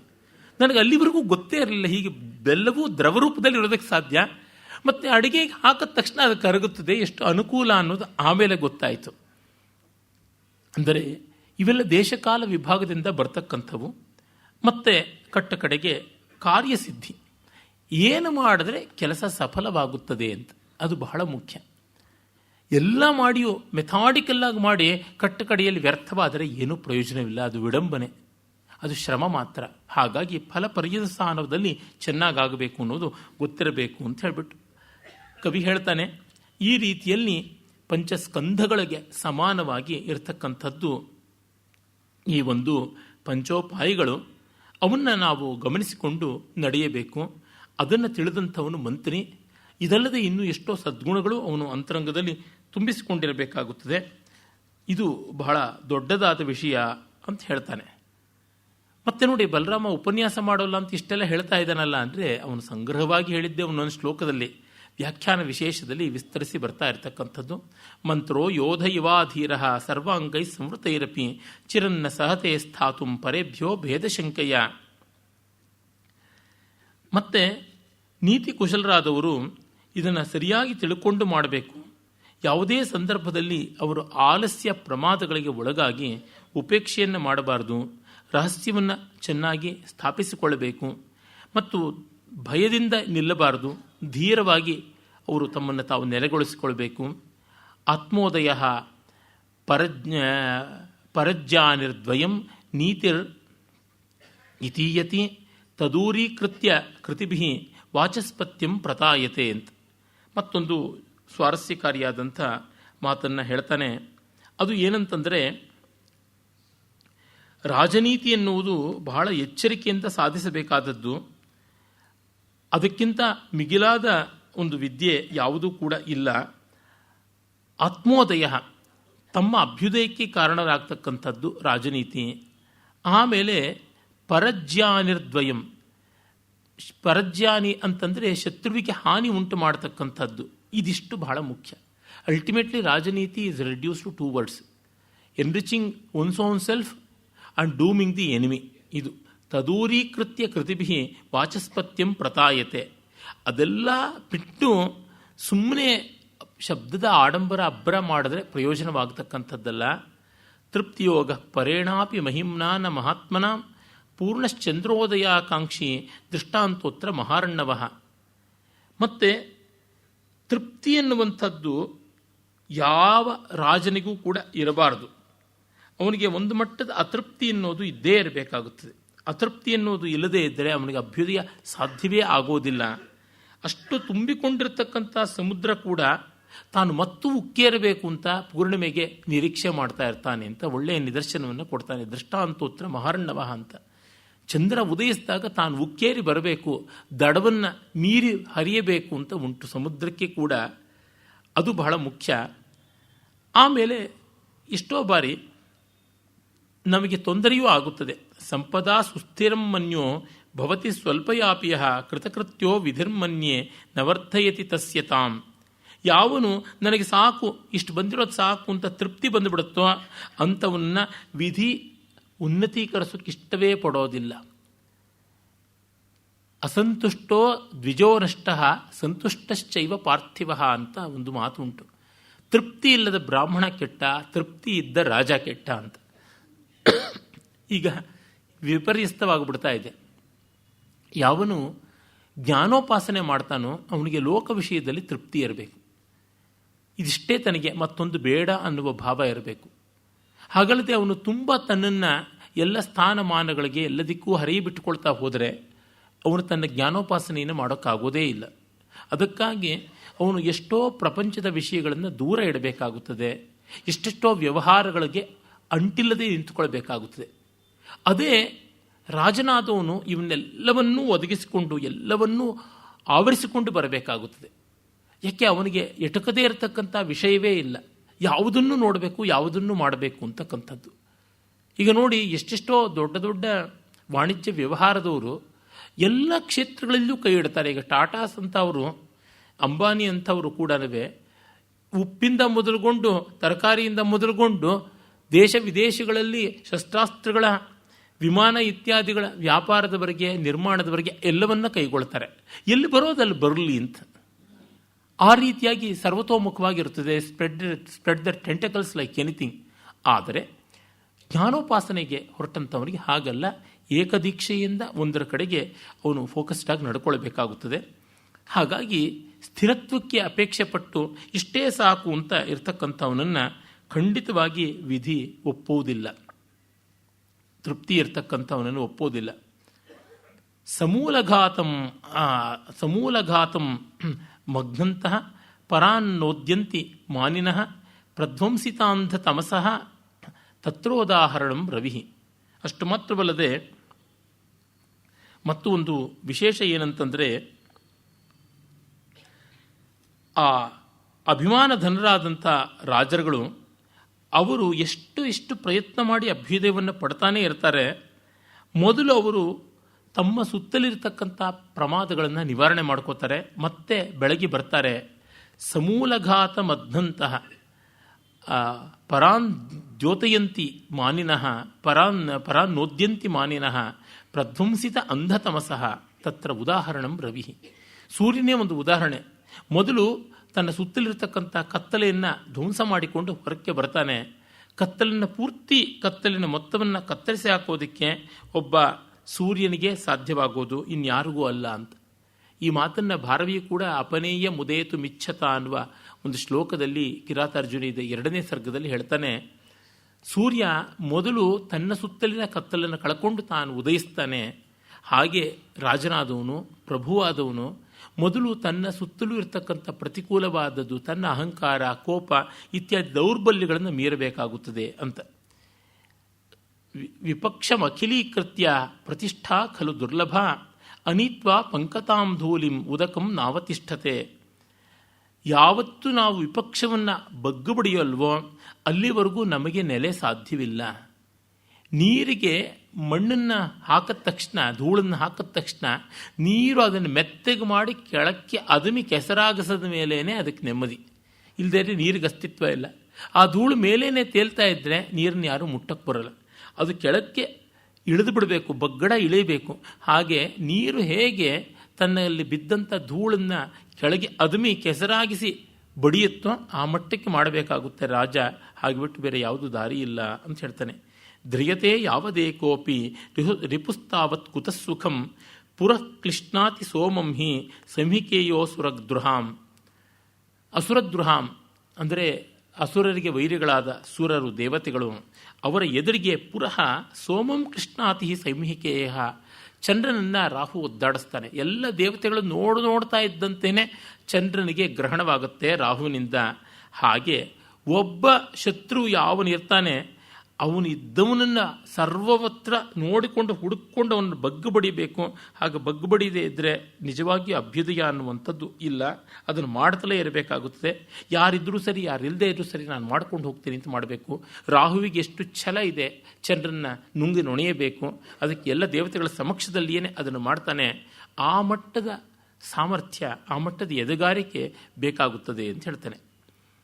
ಸಖಾ ಗರೀಯಾನ್ ಶತ್ರುಶ್ಚ ಕೃತ್ರಿಮಸ್ತೌ ಹಿ ಕಾರ್ಯತಃ ಸ್ಯಾತಾಂ ಅಮಿತ್ರೌ ಮಿತ್ರೇ ಚ ಸಹಜ ಪ್ರಾಕೃತಾವಪಿ. ಸ್ನೇಹಿತರು, ಶತ್ರುಗಳು ಯಾವ ತರಹ ಅಂತನ್ನುವಂತಹದ್ದನ್ನು ಒಂದು ಸುಂದರವಾದ ವಿಭಾಗವನ್ನು ಮಾಡಿ ಹೇಳ್ತಾರೆ. ಶತ್ರುಗಳು 3 ಬಗೆಯಲ್ಲಿರ್ತಾರೆ. ಮಿತ್ರರು ಅದೇ ರೀತಿಯಲ್ಲೇನೆ. ಅದರೊಳಗೆ ಶತ್ರುಗಳದ್ದು ಮುಖ್ಯ. ಸಹಜ ಶತ್ರುಗಳು, ಕೃತ್ರಿಮ ಶತ್ರುಗಳು, ಕಾರ್ಯಶತ್ರುಗಳು ಅಂತ 3 ತರಹ ಅಂತ. ಅಂದರೆ ಬೈ ನೇಚರೇ ಕೆಲವರು ಶತ್ರುಗಳಾಗಿರ್ತಾರೆ. ಇನ್ನು ಕೆಲವರು ಕೃತ್ರಿಮ, ಅಂದರೆ ಯಾವುದೋ ಒಂದು ಸನ್ನಿವೇಶದಲ್ಲಿ ಶತ್ರುಗಳಾಗ್ತಾರೆ. ಇನ್ನು ಕೆಲವರು ಸಂದರ್ಭ ಬಂದಾಗಲೆಲ್ಲ ಶತ್ರುಗಳಾಗ್ತಾನೆ ಇರ್ತಾರೆ. ಹೀಗೆ 3 ತರಹ ಇರ್ತಾರೆ. ಅದರೊಳಗೆ ಕಾರ್ಯಶತ್ರುಗಳೇ ತುಂಬ ಪ್ರಮಾದಕಾರಿಗಳಾದವರು. ಯಾರು ಸಹಜ ಶತ್ರು? ಅದಕ್ಕೆ ಮಲ್ಲಿನಾಥನ ವ್ಯಾಖ್ಯಾನ ನೋಡಿ, ಸಹಜ ಶತ್ರುಸ್ತು ಪಿತೃವ್ಯ ತತ್ಪುತ್ರಾದಿ. ದಾಯಾದಿಗಳೇ ಸಹಜ ಶತ್ರುಗಳು ರಾಜರಿಗೆ ಅಂತ. ಪಾಂಡವ ಕೌರವರ ಬದುಕನ್ನು ನೋಡಿದ ಮೇಲೆ, ಕೈಕೇಯಿಯ ಕಸರತ್ತನ್ನು ನೋಡಿದ ಮೇಲೆ ಇದೆಷ್ಟು ಸತ್ಯ ಅಂತ ಅನಿಸಿಬಿಡುತ್ತದೆ. ಕೌಟಿಲ್ಯ ಅಂತೂ ರಾಜಪುತ್ರರು ಎಷ್ಟು ಪ್ರಮಾದವನ್ನು ಉಂಟು ಮಾಡ್ತಾರೆ. ಅಪ್ಪನಿಗೆ ಮಗನೇ ಶತ್ರು ಆಗಿಬಿಡ್ತಾನೆ. ಅದಕ್ಕೆ ಅವ್ರನ್ನ ಸ್ವಲ್ಪ ದೂರದಲ್ಲಿಟ್ಟಿರಬೇಕು, ಅವರನ್ನು ಸರಿಯಾದ ರೀತಿಯಲ್ಲಿ ಶಿಕ್ಷಣ ಕೊಡಿಸಬೇಕು. ಅವರು ತುಂಬ ಹದಗೆಡುವಂತೆ ಕಂಡ್ರೆ ಅವ್ರನ್ನ ಹದಗೆಡಿಸಿಯೇ ನಾಶ ಮಾಡಬೇಕು. ದೇಶ ದೊಡ್ಡದು, ಅದು ಬಹಳ ಮುಖ್ಯ ಅಂತ ಕೌಟಿಲ್ಯನ ಅಭಿಪ್ರಾಯ. ಹಾಗೆ ಹೇಳ್ತಾನೆ. ಇನ್ನು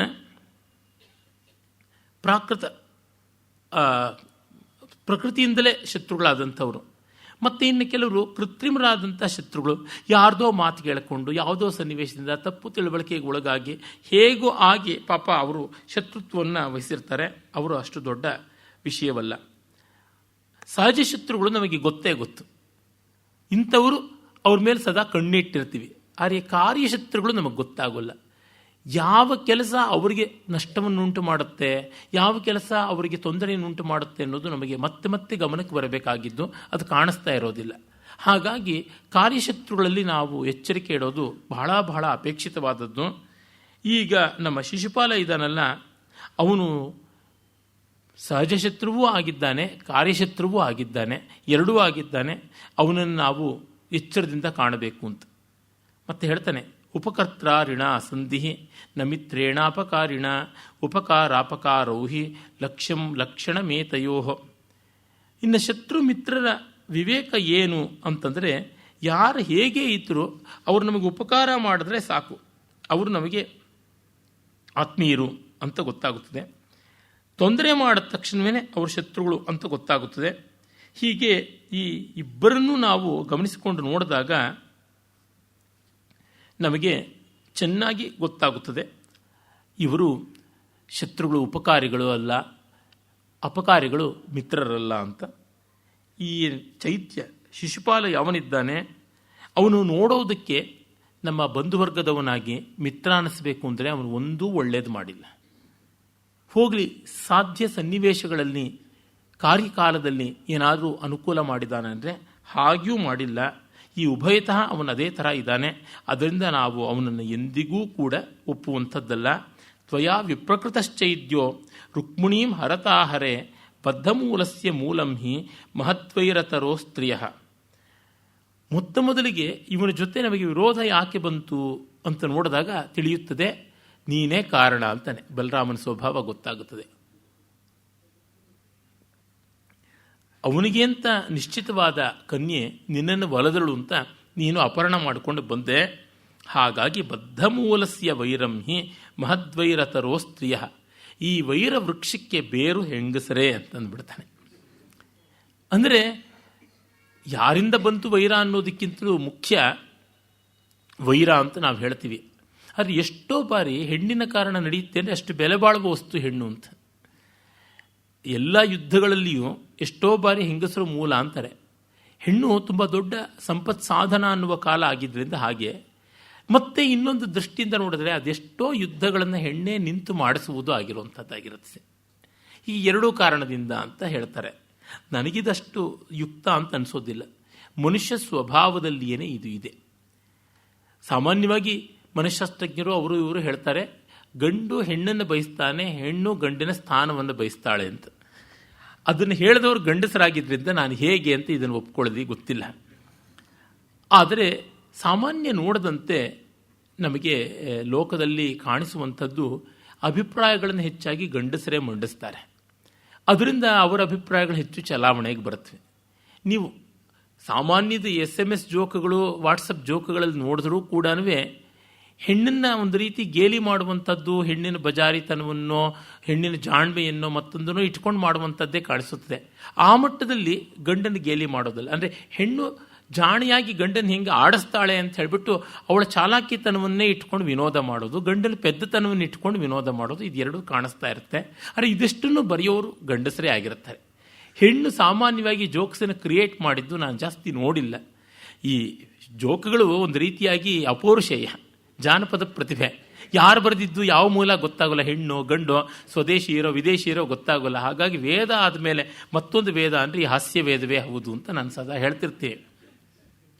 ಆದರೂ ನೋಡಿದ್ರೆ ಮನೋಭಾವ ಗೊತ್ತಾಗುತ್ತೆ, ಈ ಜೋಕ್ಸು ಹೆಚ್ಚು ಗಂಡಸರಿಂದಲೇ ಸೃಷ್ಟವಾಗುತ್ತದೆ ಅಂತ. ಆ ಕಾರಣದಿಂದ ಕೆಲವೊಂದು ಅಭಿಪ್ರಾಯಗಳನ್ನು ಸ್ವೀಕರಿಸೋಕ್ಕಾಗೋಲ್ಲ. ನಾನು ನಂಬಿಕೊಂಡಿರೋದು ಇಷ್ಟೇನೆ, ರಾಗದ್ವೇಷಗಳು ಜೀವ ಸಾಮಾನ್ಯದ್ದು. ಅಲ್ಲಿ ಗಂಡು ಹೆಣ್ಣು ಅನ್ನೋ ಭೇದ ಇಲ್ಲ. ಮನಸ್ಸಿನ ಹಂತದಲ್ಲಿ ಹೆಣ್ಣಿನ ಮನಸ್ಸು ಗಂಡಿನ ಮನಸ್ಸು ಅಂತ ವ್ಯತ್ಯಾಸ ಇಲ್ಲ. ಬುದ್ಧಿ ಹಂತದಲ್ಲಿ ಗಂಡಿನ ಮನಸ್ಸು ಗಂಡಿನ ಬುದ್ಧಿ ಹೆಣ್ಣಿನ ಬುದ್ಧಿ ಅಂತ ವ್ಯತ್ಯಾಸ ಇಲ್ಲ. ಒಂದು ದೇಹದ ಹಂತದಲ್ಲಿ ಇರುತ್ತದೆ. ದೇಹ ಒಂದು ಮಟ್ಟಿಗೆ ಮನೋಬುದ್ಧಿಗಳನ್ನು ಪರಿಣಮಿಸಬಹುದು. ಆದರೆ ಮತ್ತೂ ಮಿಗಿಲಾಗಿ ನೋಡಿದ್ರೆ ಅದೇ ಅದ್ವೈತ ರೂಪಿಯಾಗಿ ನಿಲ್ತಕ್ಕಂಥದ್ದು. ಸೂಕ್ಷ್ಮವಾಗಿ ಹೋಗ್ತಾ ಇದ್ದಂತೆ ಭೇದ ಕಡಿಮೆಯಾಗಿ ಅಭೇದ ಹೆಚ್ಚಾಗ್ತಾ ಬರುತ್ತದೆ ಅಂತ ನನಗನ್ನಿಸುತ್ತದೆ. ಅದರಿಂದ ಗಂಡಿನ ಸ್ಥಾನದ ಬಗ್ಗೆ ಆಸೆ ಇಲ್ಲದೆ ಹೆಣ್ಣಿನ ಸ್ಥಾನದ ಬಗ್ಗೆ ಆಸೆ ಇರುವ ಗಂಡುಗಳೂ ಇರಬಹುದು, ಗಂಡನ್ನೇ ಇಷ್ಟಪಡ್ತಕ್ಕಂಥ ಹೆಂಗಸರು ಇರ್ತಾರೆ ಜಗತ್ತಿನಲ್ಲಿ. ಒಟ್ಟಿನಲ್ಲಿ ಇದು ಬೇಡ ಅಂತಂದ್ರೂ ನಮ್ಮ ಬರವಣಿಗೆ ಮಾಡುವವರಲ್ಲಿ, ಸಾಹಿತಿಗಳಲ್ಲಿ, ಮತ್ತೊಬ್ಬರಲ್ಲಿ ಎಲ್ಲರಲ್ಲೂ ಬಂದಿದೆ. ಅದಕ್ಕೆ ವ್ಯಾಸ ವಾಲ್ಮೀಕಿಗಳಿಂದ ಶೇಕ್ಸ್ಪಿಯರ್ ಭೈರಪ್ಪನವರಿಗೆ ಯಾರೂ ಕೂಡ ಅಪವಾದವಲ್ಲ. ಬಲುಮಟ್ಟಿಗೆ ಕಾರಣ ಅವರೆಲ್ಲ ಗಂಡಸರೇ ಆಗಿದ್ದರಿಂದ, ಇನ್ನೇನು ಅಲ್ಲ ಅಂತ ನನಗನ್ಸುತ್ತದೆ. ಚಿತ್ತವೃತ್ತಿ ಲಕ್ಷಣದಿಂದ ಹೋದರೆ ಅದು ಒಂದೇ, ಸಂದರ್ಭಗಳಿಂದ ವ್ಯತ್ಯಾಸವಾಗಬಹುದು ಅಷ್ಟೇ. ಹೆಣ್ಣಿಗೆ ಗಂಡಿನಂತೆಯೇ ಅನುಕೂಲತೆಗಳು ಸವಲತ್ತುಗಳು ಸಿಕ್ಕಿದರೆ ಪ್ರಾಯಶಃ ಈ ಭೇದ ಇಷ್ಟೋ ಕಡಿಮೆ ಆಗುತ್ತದೆ ಅಂತ ಅನಿಸುತ್ತದೆ. ಇರಲಿ, ಆದರೆ ಹೆಣ್ಣೋ ಗಂಡು ಒಟ್ಟಿನಲ್ಲಿ ಜೀವ ಸಾಮಾನ್ಯದಿಂದ ವೈರ ಬಂದದ್ದಾಯಿತು. ಆ ವೈರದ ಕಾರಣ ನೀನೀಗ ಚೈತನ್ಯನ ಎದುರಿಸಬೇಕಾಗಿದೆ ಅಂತಾನೆ. ಅಲ್ಲಿ ಸಣ್ಣಗೆ ಕೃಷ್ಣನ ಕುರಿತು ಒಂದು ತಿವಿತ ಇದೆ. ತ್ವಯಿ ಭೌಮಂ ಗತೆ ಜೇತುಂ ಅರೌತ್ಸೀತ್ಸ ಪುರೀಮಿಮಾಂ ಪ್ರೋಷಿತಾರ್ಯಮಣಂ ಮೇರೋಹೋ ಅಂಧಕಾರಸ್ತಟೀಮಿವ. ನೀನು ಹಿಂದೆ ನರಕಾಸುರನನ್ನು ಸಂಹಾರ ಮಾಡೋದಕ್ಕೆ ಅಂತ ಹೋಗಿದ್ದಾಗ ಭೌಮಂ ಜೇತುಂ ಗತೆ, ಭೌಮಾಸುರ ಅಂತಲೇ ನರಕಾಸುರನ ಕರೀತಾರೆ, ಭೂಮಿದೇವಿಯ ಮಗ ಅವನಾಗಿದ್ದರಿಂದ ಅಂತ. ಆಗ ಅರೌತ್ಸೀತ್ ಅವನು ಬಂದು ತಡದ ನಮ್ಮನ್ನು. ಹೇಗೆ ಅಂತಂದರೆ ನಮ್ಮ ದ್ವಾರಾವತಿಗೆ ಬಂದು ದಾಳಿ ಮಾಡೋದಕ್ಕೆ ಬಂದೆ. ಪ್ರೋಷಿತಾರ್ಯಮಣಂ ಮೇರೌ ಅಂಧಕಾರ ಸ್ತಟೀಮಿವ. ಸೂರ್ಯ ಮೇರು ಪರ್ವತದ ಇನ್ನೊಂದು ಕಡೆಗೆ ತಿರುಗಿದ ಅಂತಂದರೆ ಮೇರುವಿನ ಹಿಂದಿನ ಭಾಗವೆಲ್ಲ ಕತ್ತಲಾಗುವಂತೆ, ಅಂದರೆ ಸೂರ್ಯ ಅತ್ತ ಕಡೆಗೆ ತಿರುಗುತ್ತಾ ಇದ್ದಂತೆ ಇತ್ತ ಕಡೆಯ ಭೂಮಿ ಕತ್ತಲಾಗುವಂತೆ ನೀನು ಪ್ರಾಗ್ಜ್ಯೋತಿಷಪುರಕ್ಕೆ ಅಂತ ಅತ್ತ ಹೋದಾಗ ಇವನು ನಮ್ಮ ಮೇಲೆ ಬಂದು ದಾಳಿ ಮಾಡ್ದ. ಆ ರೀತಿಯಾಗಿ ನಡೆದದ್ದು. ಅಂದರೆ ಆಗ ನೀನು ರುಕ್ಮಿಣಿಯನ್ನು ಅಪಹರಣ ಮಾಡದೆ ಅಂತ. ರುಕ್ಮಿಣಿಯನ್ನು ಕೃಷ್ಣ ಅಪಹರಣ ಮಾಡಿದ್ದಕ್ಕೆ ಕಾರಣ ಅವಳು ಇಷ್ಟಪಟ್ಟಿದ್ದು, ಅದು ಅಪಹರಣವಲ್ಲ, ಅವು ಉದ್ಧರಣ. ಆಲಪ್ಯಾಲಮಿದಂ ಬಭ್ರೋರ್ಯತ್ಸ ದಾರಾನಪಾಹರತ್ ಕಥಾಪಿ ಖಲು ಪಾಪಾನಾಂ ಅಲಮಶ್ರೇಯಸೇ ಯತಃ. ಅದೇ ರೀತಿಯಾಗಿ ನಮ್ಮ ಯಾದವ ವೀರ ಬಬ್ರುವಿನ ಹೆಂಡತಿಯನ್ನು ಅಪಹರಣ ಮಾಡ್ದ. ಇರಲಿ, ಪಾಪಿಷ್ಟ್ರ ಕೆಲಸಗಳನ್ನು, ಪಾಪದ ಕೆಲಸಗಳನ್ನು ಹೇಳೋದು ನಮ್ಮ ಬಾಯೇ ಪಾಪ ಮಾಡಿಕೊಂಡಂತೆ ಆಗುತ್ತದೆ, ನಾನು ವಿಸ್ತರಿಸೋದಿಲ್ಲ ಅಂತ ಹೇಳ್ಬಿಟ್ಟಂತಾನೆ. ಈ ರೀತಿಯಾದದ್ದು ಎಷ್ಟೋ ಮಾಡಿದ್ದ, ನಾನು ನಿನ್ನೆಯೂ ಕೂಡ ಅದನ್ನು ವಿಸ್ತರಿಸಿದ್ದೆ. ವಿರುದ್ಧ ಏವಂ ಭವತ ವಿರಾದ್ಧ ಬಹುದಾಚನಃ ನಿರ್ವರ್ತ್ಯತೇರಿ ಕ್ರಿಯೆಯ ಸ ಶ್ರುತಶ್ರವಸ ಸುತಃ. ಅವನು ನಮಗೆಷ್ಟೋ ತೊಂದರೆ ಮಾಡಿದ್ದಾನೆ, ನಾವು ಅವನಿಗೆಷ್ಟೋ ತೊಂದರೆ ಮಾಡಿದ್ದೀವಿ. ಹೀಗಾಗಿ ವೈರ ತುಂಬ ಗಟ್ಟಿಯಾಗಿ ನಿಂತುಬಿಟ್ಟಿದೆ. ಅದರಿಂದಾಗಿ ನಮ್ಮ ಸೋದರತ್ತೆ ಮಗ, ಶ್ರುತಶ್ರವೆಯ ಮಗ ಅಂತ ಅವನನ್ನು ಲೆಕ್ಕಿಸದೆ ಕೊಲ್ಲಬೇಕು ಅಂತ. ಕೆಲವು ಕಡೆ ಸಾತ್ವತಿಯ ಮಗ, ಇನ್ನೊಂದು ಕೆಲವು ಕಡೆ ಶ್ರುತಶ್ರವೆಯ ಮಗ ಅಂತ ಎರಡೂ ತರಹ ಬಂದಿದೆ. ಕವಿದೇ ಪ್ರಮಾದ ಇರಬೇಕು. ಆಮೇಲೆ ಹೇಳ್ತಾನೆ, ವಿಧಾಯ ವೈರಂ ಸಾಮರ್ಶ್ಯೆ ನರೋರೌ ಯ ಉದಾಸತೆ ಪ್ರಕ್ಷಿಪ್ಯ ಉದರ್ಚಿಷಂ ಕಕ್ಷೆ ಶೇರತೆ ತೇ ಅಭಿಮಾರುತಂ. ಯಾರು ಹೀಗೆ ವೈರವನ್ನು ಉಪೇಕ್ಷೆ ಮಾಡ್ತಾರೋ ಅವರು ಹೊಲಕ್ಕೆ ಬೆಂಕಿ ಹಾಕಿ ಆ ಬೆಂಕಿಗೆ ಎದುರಾಗಿ ಬೀಸ್ತಾ ಇರತಕ್ಕಂಥ ಗಾಳಿಯ ಪಕ್ಕದಲ್ಲಿ ಮಲಗಿರುವಂಥ ಸ್ಥಿತಿ ಅವ್ರಿಗೆ ಬಂದುಬಿಡುತ್ತದೆ. ಅದರಿಂದ ಸರ್ವಥಾ ಇವರು ಎಚ್ಚರದಲ್ಲಿ ಇಟ್ಟುಕೊಳ್ಬೇಕಾದದ್ದು ಬಹಳ ಮುಖ್ಯ ಅನ್ನುವ ಮಾತನ್ನು ಅವನು ಹೇಳ್ತಾರೆ. ಆಮೇಲೆ ಮನಾಗನಭ್ಯಾವೃತ್ಯಾವ ಕಾಮಂ ಕ್ಷಾಮ್ಯತು ಯಕ್ಷಮಿ ಕ್ರಿಯಾ ಸಮಭಿಹಾರೇಣ ವಿರಾಧ್ಯಂತಂ ಕ್ಷಮೇತಕಃ. ಕ್ಷಮೆಗೆ ಎಲ್ಲೇ ಅನ್ನೋದು ಉಂಟಾ ಅಂತನ್ನೋದನ್ನು ಕೇಳ್ಕೊತಾನೆ. ತಾನು ಎಷ್ಟು ಕ್ಷಮೆಗೆ ಅರ್ಹನಾಗಿರ್ತಕ್ಕಂಥ ವ್ಯಕ್ತಿಗಳನ್ನು ನೋಡಿಕೊಂಡು ಕ್ಷಮಿಸ್ತೀನಿ ಅಂತಂದರು, ಅದೆಷ್ಟು ಕ್ಷಮಾಶೀಲನಾಗಿ ಸಹನಶೀಲನಾಗಿ ಇದ್ದರೂ ಕೂಡ ಅಲ್ಪ ಸ್ವಲ್ಪದವರು ಏನೇ ತೊಂದರೆ ಮಾಡಿದ್ರೂ ಕೂಡ ಒಪ್ಕೊಳ್ಬಹುದು. ಆದರೆ ತುಂಬ ಮಿತಿಮೀರಿ ಮಾಡಿದಾಗ ಕ್ರಿಯಾ ಸಮಭಿಹಾರೇಣ ವಿರಾಧ್ಯಂತಂ ಕ್ಷಮೇತಕಃ. ಪ್ರತಿಯೊಂದು ಹೆಜ್ಜೆ ಹೆಜ್ಜೆಗೂ ಕೂಡ ತೊಂದರೆ ಮಾಡ್ತಾ ಇದ್ದವರು, ಸೋದ್ದಿಷ್ಟವಾಗಿ ಸಸಂಕಲ್ಪದಿಂದ ತೊಂದರೆ ಮಾಡ್ತಾ ಇದ್ದವರನ್ನು ನಾವು ಏನು ಮಾಡೋದಕ್ಕೆ ಸಾಧ್ಯ? ಕ್ಷಮಿಸೋಕ್ಕಾಗೋಲ್ಲ ಅಂತ. ಕ್ಷಮಾಗುಣವನ್ನು ಕ್ರೈಸ್ತ ಮತದಲ್ಲಿ ಬಹಳ ದೊಡ್ಡ ಗುಣ ಅಂತ ಹೇಳ್ತಾರೆ. ನಮ್ಮಲ್ಲಿಯೂ ಕ್ಷಮೆಗೆ ಇಲ್ಲಿಲ್ಲದ ಬೆಲೆ ಉಂಟು. ಆದರೆ ಪ್ರಮಾದ, ಆಲಸ್ಯ, ಅಶಕ್ತಿಗಳಿಂದ ಆದಂತಹ ತಪ್ಪುಗಳಿಗೆ ಕ್ಷಮೆ ಕೊಡಬಹುದು. ನಮ್ಮ ನೆಲೆ ನೆಮ್ಮದಿ ಪೂರ್ತಿ ಹದಗೆಡದೇ ಇರೋವರೆಗೆ ಕ್ಷಮೆ ಕೊಡಬಹುದು. ಅದು ತುಂಬ ತುಂಬ ಕಷ್ಟಕ್ಕೆ ಒಳಗಾಗುತ್ತದೆ. ಅಂದರೆ ಹಿಂದು ಮುಂದೆ ನೋಡದೆ ಸಂಹಾರ ಮಾಡಬೇಕು. ಇದು ಬಹಳ ಮುಖ್ಯ. ಅದು ಕ್ರಿಸ್ತನನ್ನು ಕುರಿತು ಒಬ್ಬ ಶಿಷ್ಯ ಕೇಳ್ತಾನೆ, ಒಬ್ಬ ಮನುಷ್ಯನ 7 ಬಾರಿ ಕ್ಷಮಿಸಬಹುದಾ? ಎಷ್ಟು ಬಾರಿ ಅಂದರೆ 70 ಬಾರಿನೂ ಕ್ಷಮಿಸಬಹುದು ಅಂತ ಬೈಬಲ್ನಲ್ಲಿ ಬರುತ್ತೆ. ಆದರೆ ನಮ್ಮ ರಾಜನೀತಿ ಹೇಳುತ್ತದೆ, ಯಾವ ಹೊತ್ತಿಗೆ ನಿನ್ನ ಎದುರಾಳಿ ನಿನ್ನನ್ನು ದುರ್ಬಲ ಅಂತ ಭಾವಿಸಿಕೊಂಡು ಉದ್ದಟತನದಿಂದ ನಡ್ಕೊಳ್ತಾನೋ ಆಗ ಸಹಿಸಬಾರದು, ದಂಡ ತೆಗೆದುಕೊಳ್ಳಬೇಕು ಅಂತ. ಅದು ತುಂಬ ಯುಕ್ತವಾದದ್ದು ಅಂತ ಅನಿಸುತ್ತದೆ. ಅನ್ಯದಾಭೂಷಣಂ ಪುಂಸಃ ಕ್ಷಮ ಲಜ್ಜೇವ ಯೋಷಿತಃ ಪರಾಕ್ರಮ ಪರಿಭವೆ ವೈಯಾತ್ಯಂ ಸುರತೇಶ್ವಿವ. ಅವನು ಹೇಳ್ತಾನೆ, ಇನ್ನೂ ಮಾರ್ಮಿಕವಾದ ಉದಾಹರಣೆ ಕೊಡ್ತಾನೆ, ತುಂಬ ಚೆನ್ನಾಗಿರುವ ಪದ್ಯ. ಒಂದು ಸಂದರ್ಭದಲ್ಲಿ ಕ್ಷಮೆ ಅಲಂಕಾರ, ಹೆಣ್ಣಿಗೆ ನಾಚಿಕೆಯೂ ಒಂದು ಸಂದರ್ಭದಲ್ಲಿ ಅಲಂಕಾರ. ಆದರೆ ಯುದ್ಧ ಕಾಲದಲ್ಲಿ ಪರಾಕ್ರಮ ಹೇಗೆ ಅಲಂಕಾರವೋ, ಪ್ರಣಯ ಕಾಲದಲ್ಲಿ ನಿರ್ಲಜ್ಜೆಯೇ ಹೇಗೆ ಅಲಂಕಾರವೋ, ಹಾಗೆ ಕ್ಷಮೆಗೂ ಒಂದು ಮಿತಿ ಉಂಟು, ರೋಷಕ್ಕೂ ಒಂದು ಅವಕಾಶ ಉಂಟು. ನಾಚಿಕೆಗೆ ಹೇಗೆ ಅವಕಾಶ ಇದೆಯೋ ನಿರ್ಲಜ್ಜೆಗೂ ಅದೇ ಥರ ಅವಕಾಶ ಇರ್ತದೆ. ಕೆಲವು ಸದಸ್ಯ, ಕೆಲವು ರಹಸ್ಯ ಅಂತ ಹಾಗಿರುತ್ತದೆ. ಆ ದೃಷ್ಟಿಯಿಂದ ಕಂಡಾಗ ನಾವು ಏಕಮೂಲಿಕಾ ಪ್ರಯೋಗ ಮಾಡಬಾರ್ದು ಅಂತ, ಒಂದೇ ಮದ್ದು ಎಲ್ಲದಕ್ಕೂ ಅಂತ ಭ್ರಮಿಸಿಕೊಳ್ಳಬಾರ್ದು. ಹಾಗೆ ಯಾವುದೂ ಇಲ್ಲ ಜಗತ್ತಿನಲ್ಲಿ. There is no one medicine to cure all maladies. ಹಾಗೆ ಒಂದೇ ಉಪಾಯದಿಂದ ಎಲ್ಲವೂ ಆಗುತ್ತದೆ ಅಂತಿಲ್ಲ. ಅದು ಕೇವಲ ಬ್ರಹ್ಮಸಿದ್ಧಿಗೆ ಉಂಟು. ಅಹಂ ಬ್ರಹ್ಮಾಸ್ಮಿ ಅಂತಲೋ, ತತ್ವಮಸಿ ಅಂತಲೋ, ಸೋಹಂ ಅಂತಲೋ ಜಪ ಮಾಡಿ ಮೋಕ್ಷ ಪಡ್ಕೊಳ್ಬೋದೇನೋ. ಆದರೆ ಜಗತ್ತಿನಲ್ಲಿ, ನಾನಾತ್ಮಕವಾದ ಜಗತ್ತಿನಲ್ಲಿ ನಾನಾತ್ಮಕವಾದ ರೀತಿಯೇ ಯೋಚನೆ ಮಾಡಬೇಕು, ಬೇರೆ ದಾರಿಯೇ ಇಲ್ಲ ಅಂತ ಗೊತ್ತಾಗುತ್ತದೆ. ಪಾದಾಹತಂ ಯದುತ್ಥಾಯ ಮೂರ್ಧಾನಮಧಿರೋಹತಿ ಸ್ವಸ್ತಾದೇವ ಅಪಮಾನೇಪಿ ದೇಹಿನಸ್ತದ್ವರಂ ರಜಃ. ಧೂಳಿಗಿರುವ ಮರ್ಯಾದೆ ನಮಗಿಲ್ಲ ಅಂದರೆ, ಧೂಳಿಗಿರುವ ಕೆಚ್ಚು ನಮಗಿಲ್ಲ ಅಂದರೆ ಇನ್ಯಾತಕ್ಕೆ ಬದುಕಬೇಕು ಅಂತಾನೆ. ಪಾದಾಹತಂ ಯದುತ್ಥಾಯ, ನಾವು ತುಳಿದ ತಕ್ಷಣ ಸರ್ರನೆ ಮೇಲಕ್ಕೆ ಹಾರಿ ಮೂರ್ಧಾನ ಮದಿರೋಹತಿ, ತಲೆ ಮೇಲೆ ಕೂತ್ಕೊಂಡ್ಬಿಡುತ್ತೆ ಧೂಳು. ಸ್ವಸ್ಥಾನಾದೇವ ಅಪಮಾನೇಪಿ ದೇಹಿನಃ ತದ್ವರಂ ರಜ. ಹೀಗಾಗಿ ನಾವು ಮನುಷ್ಯರಾಗಿ ಬಾಳೋದಕ್ಕಿಂತ ಧೂಳಾಗಿ ಬಾಳೋದು ಮೇಲ ಅಂತ ಅನಿಸ್ಬಿಡುತ್ತೆ. ಆ ಮಟ್ಟಕ್ಕೆ ಧೂಳಿಗೆ ಒಂದು ಬಲ ಉಂಟು, ಸಾಮರ್ಥ್ಯ ಉಂಟು ಅಂತ. ಭಲ್ಲಟ ಅನ್ನುವ ಒಬ್ಬ ಕಾಶ್ಮೀರದ ಕವಿ ಇದ್ದ. ಅವನು ತುಂಬ ಒಳ್ಳೆಯ ಅನ್ಯಾಪದೇಶ ಅಂದರೆ ಅನ್ಯೋಕ್ತಿಗಳನ್ನು ಬರೆದವನು. ಮಾರ್ಮಿಕವಾದ ಲೋಕನೀತಿ, ತತ್ವ, ರಾಜನೀತಿ ಇತ್ಯಾದಿಗಳನ್ನು ಎಷ್ಟನ್ನೂ ಕೂಡ ಅವನು ಮಾಡಿದಂಥವನು. ಅವನು ಭಲ್ಲಟ ಶತಕದಲ್ಲಿ ಹೇಳ್ತಾನೆ, ನನಗೆ ತುಂಬ ದುಃಖ ಆಗೋದು ಅಲ್ಪರು, ಧೂಳಿಗಿಂತ ಅಲ್ಪರಾದವರು ಗಾಳಿ ಬೀಸಿದ ತಕ್ಷಣವೇ ಬೆಟ್ಟಗಳ ಮೇಲೆ ಹೋಗಿ ಕೂತ್ಕೊಂಡು ಬಿಡ್ತಾರಲ್ಲ, ನನಗೆ ಅದನ್ನು ಕಂಡಾಗ ತುಂಬ ಬೇಸರ ಆಗ್ತಾ ಇದೆ. ಏ ಜಾತ್ಯ ಲಘವಃ ಅಂತ ಒಂದು ಸುಭಾಷಿತ ಹೇಳ್ತಾನೆ. ಅಂದರೆ ಅಲ್ಲಿ ಅನ್ಯಾಪದೇಶ ಏನೂ ಅಲ್ಲದೆ ಇದ್ದವರು ಯಾವುದೋ ಒಂದು ರಾಜಕೀಯದ ಅನುಕೂಲತೆಯಿಂದ, ಯಾವುದೋ ಒಂದು ಸನ್ನಿವೇಶದಿಂದ ದೊಡ್ಡವರ ತಲೆ ಮೇಲೂ ಬಂದು ಕೂತು ಬಿಡ್ತಾರೆ ಅಂತ ನಾವು ನೋಡ್ತಾನೆ ಇರ್ತೀವಿ. ಆ ಥರ ಯಾವುದೋ ಮನೆತನದಲ್ಲಿ ಹುಟ್ಟುಬಿಟ್ರು ಅನ್ನೋ ಕಾರಣದಿಂದಲೇ ಪ್ರೈಮ್ ಮಿನಿಸ್ಟರ್ ಕ್ಯಾಂಡಿಡೇಟ್ ಆಗಿಬಿಡೋದು ನಾವು 70 ವರ್ಷದಿಂದ ನೋಡ್ತಾ ಇದ್ದೀವಿ. ಅದೇ ತರಹ ಇನ್ಯಾವುದೋ ಕುಟುಂಬದಲ್ಲಿ ಹುಟ್ಟುಬಿಟ್ರೆ ಸಾಕು ಚೀಫ್ ಮಿನಿಸ್ಟರ್ ಕ್ಯಾಂಡಿಡೇಟ್ ಆಗಿಬಿಡ್ತಾರೆ ಅಂತ. ನೀವು ನೋಡಿ ಗಮನಿಸಿಕೊಳ್ಳಿ, ಯುವರಾಜ ಅಂತ ಬಿರುದು ಕೊಡ್ತಾರೆ ಸಿನಿಮಾ ನಟನಿಗೆ. ಇವನು ಯಾವ ರಾಜ್ಯಕ್ಕೆ ಯುವರಾಜ? ದೊಡ್ಡ ಮನೆ ಅಂತ ಹೇಳ್ತಾರೆ. ಯಾವುದು ದೊಡ್ಡ ಮನೆ? ಒಂದು 25 ರೂಮ್ ಇದ್ದಾಗ ದೊಡ್ಡ ಮನೆ ಆಯ್ತೆ ಅಂದರೆ ಅದೆಲ್ಲ ಫ್ಯೂಡಲ್ ಮೆಂಟ್ಯಾಲಿಟಿ ಅಂತಕ್ಕಂಥದ್ದು ಹೇಗೆ ನಡ್ಕೊಂಡು ಬಂದಿರುತ್ತದೆ ಅಂತ ನಮಗೆ ತಿಳಿಯುತ್ತದೆ. ಚಲನಚಿತ್ರದ ನಟರಿಗಂತೂ ಅದು ಒಂದು ರೀತಿ ತಾವು ವಂಶ ಪಾರಂಪರೆಯಿಂದ ರಾಜರಾಗಿದ್ದೀವಿ ಅಂತ.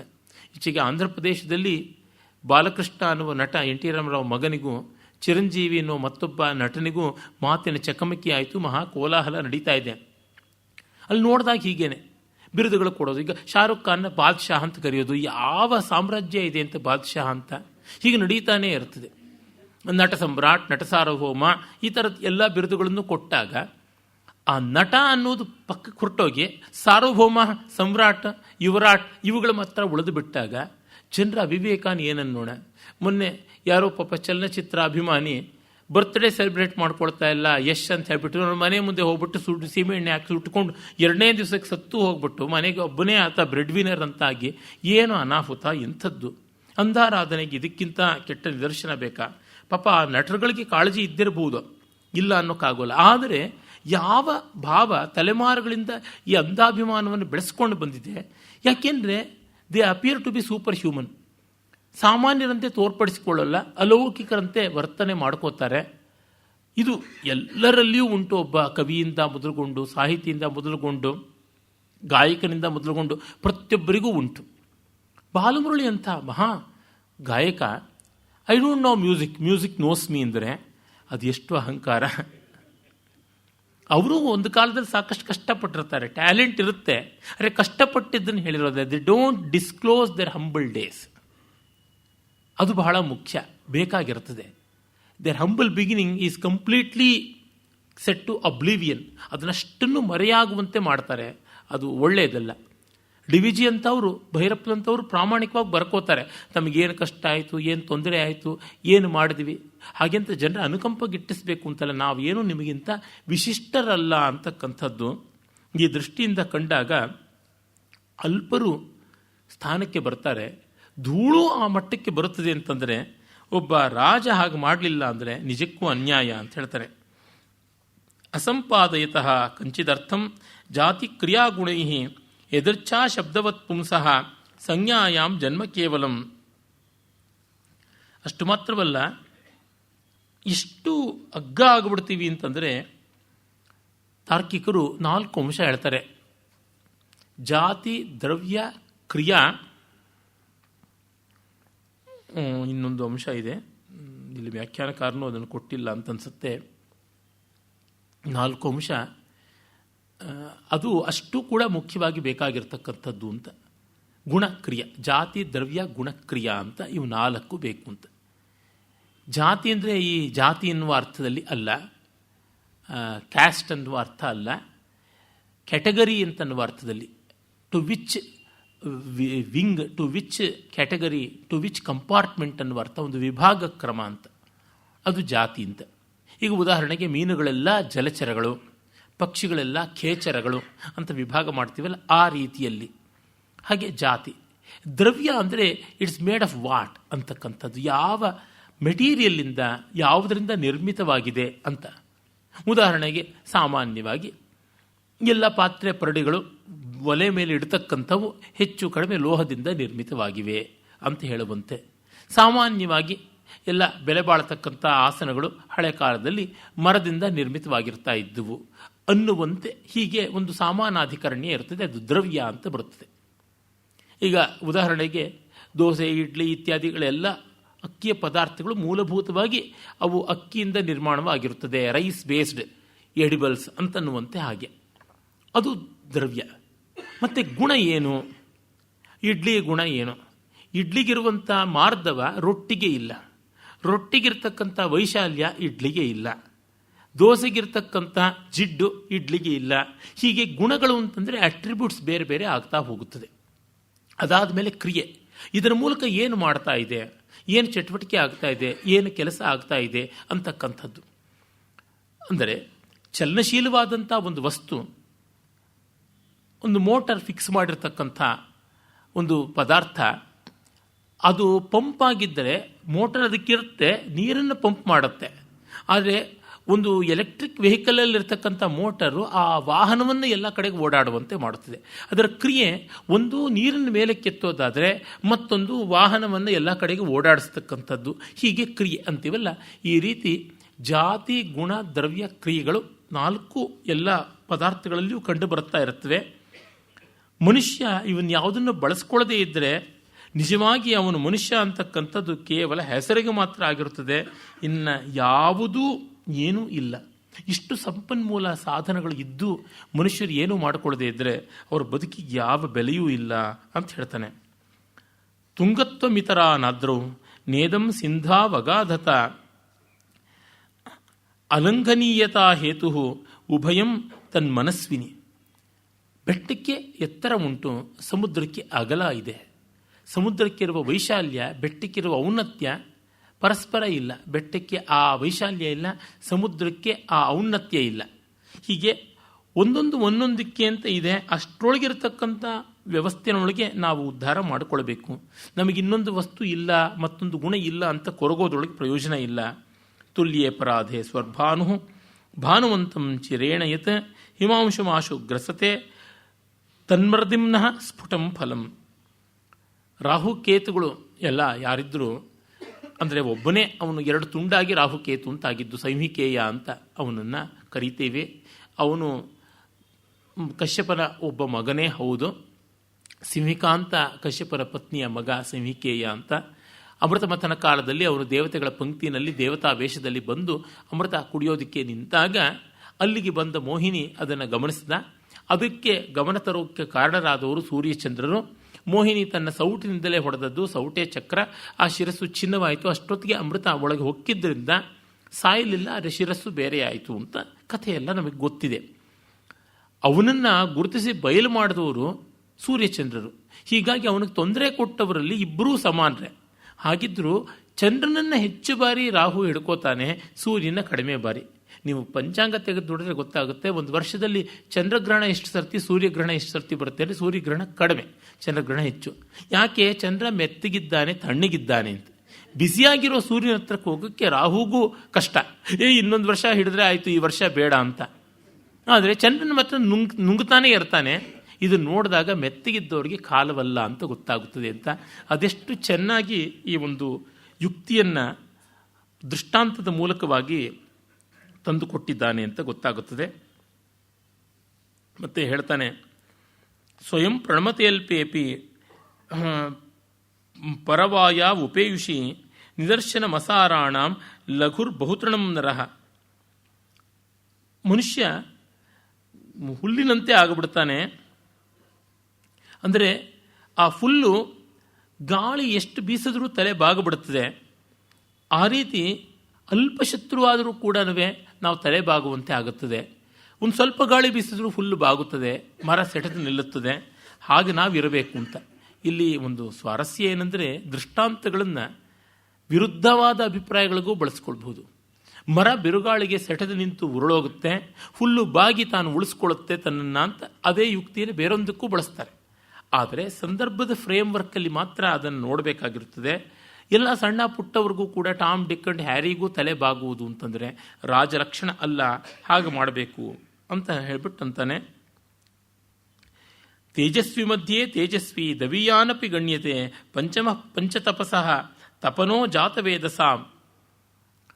ತೇಜಸ್ವಿಗಳ ಮಧ್ಯೆ ಇದ್ದರೆ ತೇಜಸ್ವಿಗಳಿಗೆ ಬೆಲೆ. ನಾವು ಒಳ್ಳೆಯವರ ಜೊತೆ, ಬುದ್ಧಿವಂತರ ಜೊತೆಗೆ, ಬಲಶಾಲಿಗಳ ಜೊತೆ ಇದ್ದರೆ ನಮ್ಮನ್ನು ಬೆಲೆ ಕೊಡ್ತಾರೆ. ಪಂಚಾಗ್ನಿಗಳ ಮಧ್ಯೆ ತಪಸ್ಸು ಮಾಡಬೇಕು ಅಂತ 4 ದಿಕ್ಕಲ್ಲೂ ಅಗ್ನಿಗಳನ್ನು ಹಾಕ್ಕೊಂಡು ಒಬ್ಬ ತಪಸ್ವಿ ಕೂತರೆ 5ನೇ ಅಗ್ನಿಯಾಗಿ ಸೂರ್ಯನ್ನೇ ಲೆಕ್ಕಿಸ್ತಾರೆ. ಸೂರ್ಯ ದವಿಯಾನ್ ದೂರದಲ್ಲಿದ್ದಿರಬಹುದು, ಆದರೂ 4 ಅಗ್ನಿಗಳ ಜೊತೆಗೆ ಅವನು ಒಬ್ಬ ಅಗ್ನಿ ಅಂತ ಲೆಕ್ಕಕ್ಕೆ ಬರ್ತಾರೆ. ತಲೆ ಮೇಲೆ ಒಂದು ಬೆಂಕಿ ಮಡಿಕೆಯನ್ನು ತಗಲಿಸ್ಕೊಳ್ಳೋದಿಲ್ಲ. ಅಂದರೆ ಬೆಂಕಿಗೆ ಸಾಹಚರ್ಯ ಇದೆ ಸೂರ್ಯನಿಗಾದ್ದರಿಂದ ಸೂರ್ಯನನ್ನೂ ಒಂದು ಅಗ್ನಿ ಅಂತ ಲೆಕ್ಕಿಸಿದ್ದಾಯಿತು. ಎಷ್ಟೋ ಸರ್ತಿ ಅವರು ಯಾರ ಜೊತೆ ಇರ್ತಾರೆ ಅನ್ನೋದ್ರ ಮೇಲೆ ಅವ್ರ ಯೋಗ್ಯತೆ ಎಂಥದ್ದು ಅಂತ ತೀರ್ಮಾನ ಮಾಡ್ತಾರೆ. You tell me about your friends, I shall tell about you ಅಂತ ಒಂದು ಗಾದೆಯೇ ಉಂಟಲ್ಲ, ಅದು ಬಹಳ ಮುಖ್ಯ. ನೀವು ಏನು ಪುಸ್ತಕಗಳು ಓದ್ತೀರಾ ಅನ್ನೋದ್ರ ಮೇಲೆ ನಿಮ್ಮ ಜಾತಕ ಹೇಳ್ತೀವಿ ಅಂತಾರಲ್ಲ, ಆ ರೀತಿಯಾಗಿ ಕೈ ನೋಡಿ ಕಾಲು ನೋಡಿ ಹೇಳೋದಕ್ಕಿಂತ ಈ ರೀತಿಯಾದ ಜಾತಕ ಹೆಚ್ಚು ಬಲವಾದದ್ದು, ಬೆಲೆ ಬಾಳುವುದು ಅಂತ ಅನಿಸುತ್ತದೆ. ನಮ್ಮ ಬಂಧುವರ್ಗದಲ್ಲಿ ಕೆಲವರು ಪಾಪ ನಮ್ಮ ಮಗಳಿಗೆ ಹುಡುಗನ ನೋಡಬೇಕು, ಸರಿಯಾದ ಹುಡುಗನ ನೋಡಬೇಕು ಅಂತ ನಾನೇನೋ ಜ್ಯೋತಿಷ ಅಂತ ಭಾವಿಸ್ಕೊಂಡು ಬಂದ್ಬಿಟ್ಟು ನನ್ನನ್ನು ಕೇಳೋದುಂಟು. ಕುತೂಹಲಕ್ಕೆ ವಿದ್ಯೆ ಓದಿದ್ದೀನಿ, ಅದನ್ನು ನಾನು ಹೇಳೋದು ಇಲ್ಲ, ಕೇಳೋದು ಇಲ್ಲ. ಆದರೆ ನೀವು ಎಂದೂ ಕಾಣದೇ ಇರೋ ವ್ಯಕ್ತಿನ ಯಾವುದೋ ಕುಂಡಲಿ ಮೇಲೆ ಇಟ್ಕೊಂಡು ತೀರ್ಮಾನ ಮಾಡೋದಕ್ಕಿಂತ ಅವರ ಸ್ನೇಹಿತರುಗಳನ್ನು, ಅವರ ಬಂಧುವರ್ಗವನ್ನು, ಅವ್ರನ್ನ ಸ್ವಲ್ಪ ಪರಿಶೀಲನೆ ಮಾಡಿ ಅವ್ರ ಬಗ್ಗೆ ಚೆನ್ನಾಗಿ ಗೊತ್ತಾದೀತು. ಹೋಗ್ಬಿಟ್ಟು ಅವ್ರ ಫೇಸ್ಬುಕ್ಕಲ್ಲಿ ಒಂದು ಸರ್ತಿ ನೋಡಿ ಬನ್ನಿ, ಇಣಕ್ಕೆ ಹಾಕಿ ಬನ್ನಿ. ಇನ್ನಷ್ಟು ಮತ್ತಷ್ಟು ಕೃಷ್ಣನ ಬಾಯಲ್ಲಿ ಬ್ರಹ್ಮಾಂಡ ಗೊತ್ತಾದಂತೆ ಗೊತ್ತಾಗುತ್ತದೆ. ಏನು ಟ್ವೀಟ್ಗಳು ಮಾಡ್ತಾರೆ ಅಂತ ನೋಡಿದ್ರೆ ಗೊತ್ತಾಗುತ್ತದೆ, ಅಲ್ಲಿ ಬಂಡವಾಳ ಬಯಲಾಗ್ಬಿಡುತ್ತಲ್ವಾ ಅಂತ ಹೇಳಿಬಿಟ್ಟು. ಹೀಗೆ ಅದು ನಮಗೆ ಬಹಳ ಮುಖ್ಯವಾದದ್ದು. ಆ ಜಾತಕ ತುಂಬ ದೊಡ್ಡದಾದದ್ದು. ನಾನು ಎಲ್ರಿಗೂ ಹೇಳ್ತಾ ಇರ್ತೀನಿ, ಮದುವೆ ಮಾಡ್ಕೊಳ್ತೀವಿ ಅನ್ನೋರು ಜಾತಕದ ಮೇಳಾವಳಿಗಿಂತ ಮುಂಚೆ ವಧೂವರರ ಡಾಕ್ಟರ್ಸ್ ಹತ್ರ ಹೋಗ್ಬಿಟ್ಟು ಮೆಡಿಕಲ್ ಟೆಸ್ಟ್ಗಳು ಸರಿಯಾಗಿ ಮಾಡಿಸ್ಕೊಂಡಿದ್ದೀರಾ ಅಂತ ನೋಡಿಸ್ಕೊಳ್ಬೇಕು ಅಂತ. ಯಾಕೆಂದರೆ ಪಾಪ ನಾಳೆ ಗೊತ್ತಾಗಿ ಇವನ ಜೊತೆ ಬಾಳಕ್ಕಾಗೋಲ್ಲ ಅಂತ ಆಕೆ ಡೈವರ್ಸ್ ತೊಗೊಳಕ್ಕೆ ಹೋಗೋದು, ಇವಳ ಜೊತೆ ನಿಲ್ಲೋಕ್ಕಾಗೋಲ್ಲ ಅಂತ ಅವ್ನು ಡೈವರ್ಸ್ ತೊಗೊಳಕ್ಕೆ ಹೋಗೋದು. ಈ ನಷ್ಟ ಆಗೋದಕ್ಕಿಂತ ಮುಂಚೆನೇ ನಾನು ಒಂದು ಕಥೆ ಬರೆದಿದ್ದೆ 30 ವರ್ಷದ ಕೆಳಗೆ. ಅದರೊಳಗೆ ವರ ಮೊದಲಿಗೆ ತಂದುಕೊಡೋ ಫೈಲ್ ಯಾವುದು ಅಂತಂದರೆ ಮೆಡಿಕಲ್ ರಿಪೋರ್ಟ್.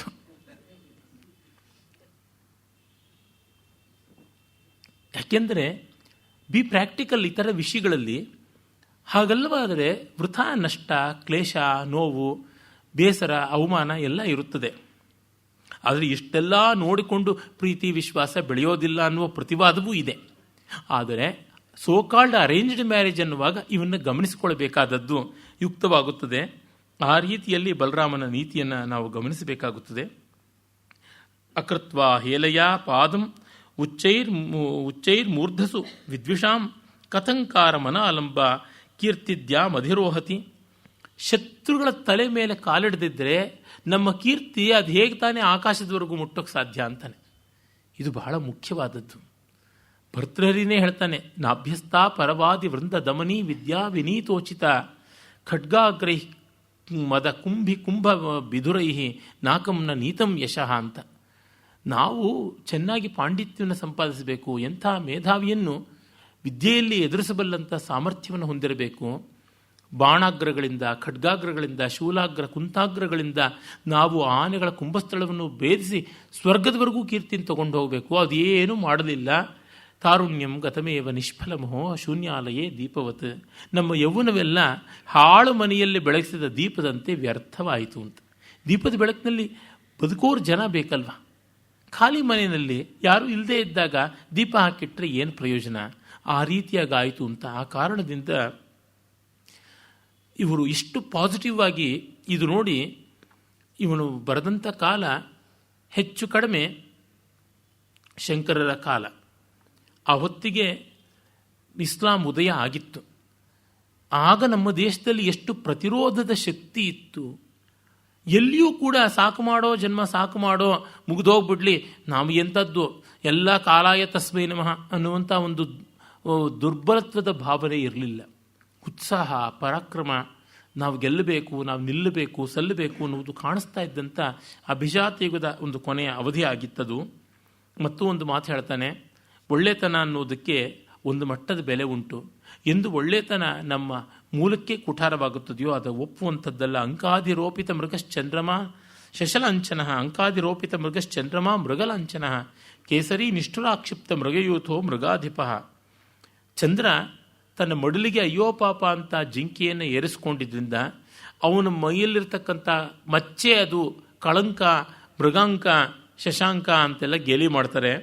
ಅದೇ ಆ ಮೃಗವನ್ನೇ, ಜಿಂಕೆಯನ್ನೇ 100 ಗಟ್ಟಲೆ 1000 ಗಟ್ಟಲೆ ಕೊಂದ ಸಿಂಹಕ್ಕೆ ಮೃಗರಾಜ, ವನರಾಜ ಅಂತೆಲ್ಲ ಹೇಳ್ತಾರೆ. ತೊಡೆ ಮೇಲೆ ತಂದಿಟ್ಕೊಂಡವನನ್ನು ಅದು ಕಳಂಕ ಅಂತ ದೂರುವುದು, ಗೇಲಿ ಮಾಡೋದು. ಅದನ್ನೇ ಕೊಂದವನನ್ನು ಮೃಗರಾಜ ಅಂತ ಕರೀತಕ್ಕಂಥದ್ದು ಎಲ್ಲಿಗೆ ಬಂತು ನಮ್ಮ ಜನರ ರೀತಿ ಅಂತ ಬಹಳ ಸೊಗಸಾದ ಮಾತನ್ನು ಹೇಳ್ತಾನೆ. ಚತುರ್ಥೋಪಾಯ ಸಾಧ್ಯೇತು ರಿಪೌ ಸಾಂತ್ವಂ ಅಪಕ್ರಿಯ ಸ್ವೇದ್ಯಮಾಮಜ್ವರಂ ಪ್ರಾಜ್ಞ ಕೊಂಭಸ ಪರಿಶಿಂಚತಿ. ಚತುರ್ಥೋಪಾಯ ಅಂದರೆ ದಂಡೋಪಾಯ. ಸಾಮದಾನ ಭೇದ ದಂಡ ಅಂತ ಉಪಾಯಗಳು 4. ಅದರೊಳಗೆ ದಂಡೋಪಾಯಕ್ಕೆ ಮಾತ್ರ ಸಲ್ತಕ್ಕಂಥವ್ರನ್ನ ನಾವು ಸಾಮೋಪಾಯ, ನಯವಾದ ಮಾತಾಡಬೇಕು, ನೆಗೋಷಿಯೇಟ್ ಮಾಡಬೇಕು. ಎಷ್ಟು ಬಾರಿ ಪಾಕಿಸ್ತಾನದ ಜೊತೆಗೆ ಹಾಗೆ ಮಾಡೋದು, ಎಷ್ಟು ಬಾರಿ ಈ ನಕ್ಸಲ್ಗಳ ಜೊತೆಗೆ ಮಾಡ್ತಕ್ಕಂಥದ್ದು. ಈ ನಗರದ ನಕ್ಸಲ್ಗಳಿದಾರಲ್ಲ, ನರಕದ ನಕ್ಸಲ್ಗಳು, ಇವ್ರುಗಳ ಜೊತೆಗೆ ಏನು ಮಾಡೋದು? ನಾನು ಗೌರಿ ಅಂತ ಕೊರಳಕ್ಕೆ ತಗಲು ಹಾಕ್ಕೊಂಡು ತಿರ್ಗೋದು, ನಾನು ಒಬ್ಬ ನಗರದ ನಕ್ಸಲ್ ಅಂತ. ಗಿರೀಶ್ ಕಾರ್ನಾಡ್ಗೆ ಅದನ್ನು ಇನ್ನೂ ಓದುವಷ್ಟಾದರೂ ಬುದ್ಧಿಸ್ಥಿಮಿತ ಸರಿಯಾಗಿದೆಯೋ ಇಲ್ವೋ ಭಗವಂತನಿಗೆ ಗೊತ್ತು. ಇವ್ರಿಗೆ ಹೀಗೆ ಮಾಡಿದ್ರೆ ಏನು ಅನರ್ಥ? ಅದಕ್ಕೆ ಒಳ್ಳೆ ಮಾತಿನಲ್ಲಿ ನಯದಲ್ಲಿ ನಡೀತಕ್ಕಂಥದ್ದು ಅಲ್ಲ. ಚತುರ್ಥೋಪಾಯವೇ ಬೇಕು, ದಂಡವೇ ಬೇಕಾಗುತ್ತದೆ. ಸಾಂತ್ವಂ ಅಪಕ್ರಿಯ, ಒಳ್ಳೆ ಮಾತು ವಿರುದ್ಧವಾದ ಪರಿಣಾಮವನ್ನೇ ಕೊಡುತ್ತದೆ ಅಂತ ಹೇಳಿ ಕುಮಾರ ಸಂಭವದ 2ನೇ ಸರ್ಗದಲ್ಲಿ ಹೀಗೆ ಹೇಳ್ತಾನೆ. ತಾರಕಾಸುರನ ಮೇಲೆ ನಾವು ಮಾಡಿದ ಎಲ್ಲ ಉಪಾಯಗಳು ಸನ್ನಿಪಾತ ಜ್ವರ ಬಂದವನ ಜ್ವರ ಇಳಿಸೋದಕ್ಕೆ ನೀರು ಸುರಿದಂತೆ ಆಯಿತು, ಇನ್ನು ಹೆಚ್ಚೇ ಆಯಿತು ಜ್ವರ ಅಂತ. ಹಾಗೆ ಜ್ವರ ಬಂದವರಿಗೆ ಯಾರು ತಾನೇ ನೀರು ತಳೆದು ಜ್ವರವನ್ನು ಇಳಿಸೋಕ್ಕೆ ಸಾಧ್ಯ ಅಂತ ಅದೇ ಹೋಲಿಕೆಯನ್ನು ಕೊಡ್ತಾನೆ. ನೀರು ಸುರಿದು ಜ್ವರ ಇಳಿಸೋಕ್ಕಾಗೋಲ್ಲ, ನೆಗದೇ ಬಿದ್ದು ಹೋಗ್ತಾನೆ, ಅವನಿಗೆ ಬೇರೆ ಏನಾದರೂ ಚಿಕಿತ್ಸೆ ಮಾಡಬೇಕಾಗುತ್ತೆ. ಸಾಮವಾದ ಸಕೋಪಸ್ಯ ತಸ್ಯ ಪ್ರತ್ಯುತ ದೀಪಕಾಹ ಪ್ರತಪ್ತಸ್ಯೇವ ಸಹಸಾ ಸರ್ಪಿಷಸ್ತೋಯ ಬಿಂದವಃ. ಈ ನೀಚನಾದಂಥ ಶಿಶುಪಾಲನಲ್ಲಿ ಒಳ್ಳೆಯ ಮಾತುಗಳು, ನಯ, ನವರು, ನಾಜೂಕು ಅಷ್ಟೂ ಕೂಡ ಕಾದ ಎಣ್ಣೆಯಲ್ಲಿ, ಕಾದ ತುಪ್ಪದಲ್ಲಿ ನೀರು ಸುರಿದಂತೆ ಇನ್ನಷ್ಟು ದಗಿಲ್ಲನೆ ಆಕಾಶಕ್ಕೆ ಎಗರಿ ಜ್ವಾಲಾಮಯವಾಗುತ್ತದೆ. ಆ ಕಾರಣದಿಂದ ಅದೆಲ್ಲ ನಾವು ಮಾಡಬೇಕಾಗಿರ್ತಕ್ಕಂಥದ್ದು ದಂಡ ಅಂತ ಹೇಳ್ಬಿಟ್ಟಂತಾನೆ. ನೋಡಿ, ಅವನು ಕ್ರಿಯಾ ಕೇವಲ ಮುತ್ತರಂ ಅಂತ ಸೂತ್ರ ಹಿಡಿದ. ಕ್ರಿಯೆಯೊಂದು ಆ್ಯಕ್ಷನ್ ಪ್ಲ್ಯಾನ್ ಬೇಕಾಗಿರೋದು, ಇನ್ಯಾವುದೂ ಅಲ್ಲ ಅಂತ. ಅದಕ್ಕೆ ಪ್ರತಿಯೊಂದು ಹಂತದಲ್ಲಿಯೂ ಸಮರ್ಥನೆಯನ್ನು ಕೊಡ್ತಾ ಇದ್ದಾನೆ. ಗುಣಾನಾಂ ಗುಣಾನಾಂ ಆಯಥಾತಥ್ಯಾತ್ ಅರ್ಥಂ ವಿಪ್ಲಾವಯಂತಿಯೇ ಅಮಾತ್ಯ ವ್ಯಂಜನ ರಾಜ್ಞಾಂ ದೂಷ್ಯಾಸ್ತೆ ಶತ್ರು ಸಂಹಿತಾ. ಇನ್ನು ಗುಣದೋಷಗಳನ್ನು ಸರಿಯಾಗಿ ವಿವೇಚನೆ ಮಾಡದೆ ಎಲ್ಲವನ್ನೂ ಭ್ರಮೆಯಿಂದ ನುಂಗಿ ನುಣಿತಕ್ಕಂಥ ಅವರು, ತೊಂದರೆ ಮಾಡುವವರು ಯಾರಿದ್ದಾರೆ, ಎಲ್ಲವನ್ನ ಗೊಂದಲಕ್ಕೀಡು ಮಾಡತಕ್ಕಂಥ ಮಂತ್ರಿಗಳು ಅಮಾತ್ಯ ವ್ಯಂಜನಾ, ಮಂತ್ರಾಲೋಚನೆಯ ಪರಿಷತ್ತಿನ ಸದಸ್ಯರ ವೇಷಧಾರಿಗಳೇ ಹೊರತು ಅವರು ಮಂತ್ರಿಗಳೆಲ್ಲ. ಅಮಾತ್ಯ ವ್ಯಂಜನ ಅಂತಂದರೆ ಮಂತ್ರಿಗಳಂತೆ ವೇಷ ಹಾಕ್ಕೊಂಡವರು ಅಂತ.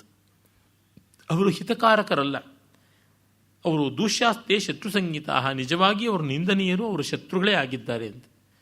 ನಮ್ಮಲ್ಲಿ ಥಿಂಕ್ ಟ್ಯಾಂಕ್ ಅಂತನ್ನುವಂಥದ್ದು, ಇಂಟೆಲೆಕ್ಚುಯಲ್ಸ್ ಅಂತನ್ನುವುದು ವಿಚಾರವ್ಯಾಧಿಗಳ ಏನು ಗೊತ್ತಾಗೋದಿಲ್ಲ ಅಂಥವರಾಗಿದ್ದಾರಲ್ಲ.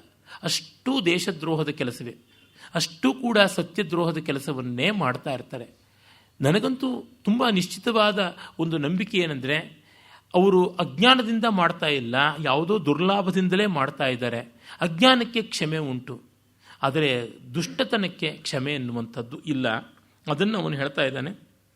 ಎಲ್ಲ ಕಡೆ ವಿಪ್ಲವನ ಮಾಡುವಂಥದ್ದು ಅಂದರೆ ಕನ್ಫ್ಯೂಷನ್ ಮಾಡಿಸ್ತಕ್ಕಂಥದ್ದು, ಗೊಂದಲಕ್ಕೆ ತಂದು ಬಿಡತಕ್ಕಂಥದ್ದು. ಒಂದು ವಿಚಾರವನ್ನು ಚರ್ಚೆ ಮಾಡೋಕ್ಕೆ ಹೋದರೆ ಇದು ಹಾಗೂ ಇರ್ಬೋದಲ್ವಾ, ಹೀಗೂ ಇರ್ಬೋದಲ್ವಾ, ಹೇಗೂ ಇರ್ಬೋದಲ್ವಾ, ಏನೂ ಆಗ್ಬೋದಲ್ವಾ ಅಂತಂದರೆ ಇಷ್ಟೆಲ್ಲ ಬಹುದುಗಳನ್ನು ನಿಮ್ಮ ಮನೆಯಲ್ಲಿ ನಿಮ್ಮ ಮಟ್ಟಕ್ಕೆ ನೀವು ಮಾಡ್ಕೋತೀರಾ? ಇಲ್ಲವಲ್ಲ. ಅದಕ್ಕೆಲ್ಲ ಒಪ್ಪ ಇರಬೇಕು, ಅದಕ್ಕೆಲ್ಲ ಅಚ್ಚುಕಟ್ಟಿರಬೇಕು, ಅದಕ್ಕೆಲ್ಲ ಸರಿಯಾಗಿರಬೇಕು. ಗದ್ದರ್ ಅಂತ ಹೇಳಿಬಿಟ್ಟಿದ್ರು ಜನನಾಟ್ಯ ಮಂಡಳಿ ಅಂತ ಮಹಾಕೋಲಾಹಲ ಮಾಡ್ತಾ ಇದ್ರು ಒಬ್ಬ ವ್ಯಕ್ತಿ ಆಂಧ್ರದಲ್ಲಿ. ನೋಡುವುದಕ್ಕೆ ಮಂಡಿ ಮೇಲೆ ಯಾವುದೋ ಒಂದು ಹರಕ ಪಂಚೆ ಉಟ್ಕೊಂಡು ಹೆಗಲಿನ ಮೇಲೆ ಒಂದು ಕಂಬಳಿ ಹಾಕ್ಕೊಂಡು ಊರು ಮನೆದಿರಾ, ವಾಡ ಮನೆದಿರಾ, ಅದು ಮನೆದಿರಾ, ಇದು ಮನೆದಿರಾ ಅಂತ ಬೊಗಳೆ ಬಿಟ್ಕೊಂಡು ಹಾಡು ಹೇಳುವಂಥದ್ದು. ನೋಡಿದ್ರೆ ಆತ ಏನು ಹಳ್ಳಿಗಾಡಿನ ವ್ಯಕ್ತಿ ಅಂತ. ಅವನ ಮಕ್ಕಳೆಲ್ಲ ಓದಿದ್ದು ವಿದೇಶಗಳಲ್ಲೇ, ಓದಿದ್ರೋ ಹಾಳಾದ್ರೋ ಒಟ್ಟಿನಲ್ಲಿ ವಿದೇಶದ ನೆಲದ ಮೇಲೇ. ಅದಕ್ಕೆ ದುಡ್ಡೆಲ್ಲಿಂದ ಬಂತು? ಈ ರೀತಿಯಾದ ಮಹಾ ಕೋಲಾಹಲಗಳು. ಮತ್ತು ಆತ ಎಲ್ಲೆಲ್ಲದ ಸೆಕ್ಯೂರಿಟಿ ಟೈಟಲ್ಲಿ ತಿರುಗತಕ್ಕಂಥದ್ದು. ಒಬ್ಬ ಸಾಮಾನ್ಯ ಸಿವಿಲಿಯನ್ಗೆ ಇಷ್ಟು ಇನ್ಸೆಕ್ಯೂರಿಟಿ ಎಂಥದ್ದು? ಹೀಗೆಲ್ಲ ನೋಡಿದಾಗ ಗೊತ್ತಾಗುತ್ತದೆ ಇಲ್ಲೆಲ್ಲ ವಚೋ ವಿಜ್ಞಾಪನ, ಧೂರ್ತತ್ವವೇ ಇರತಕ್ಕಂಥದ್ದು. ಅದನ್ನು ಬಲರಾಮ ತುಂಬ ಚೆನ್ನಾಗಿ ತನ್ನ ಮಾತಿನಲ್ಲಿ ತಿಳಿಸ್ತಾನೆ. ಆ ವಿಷಯಗಳನ್ನು ಮತ್ತೂ ಹೆಚ್ಚಾಗಿ ನೋಡೋಣ. ಧನ್ಯವಾದ, ನಮಸ್ಕಾರ.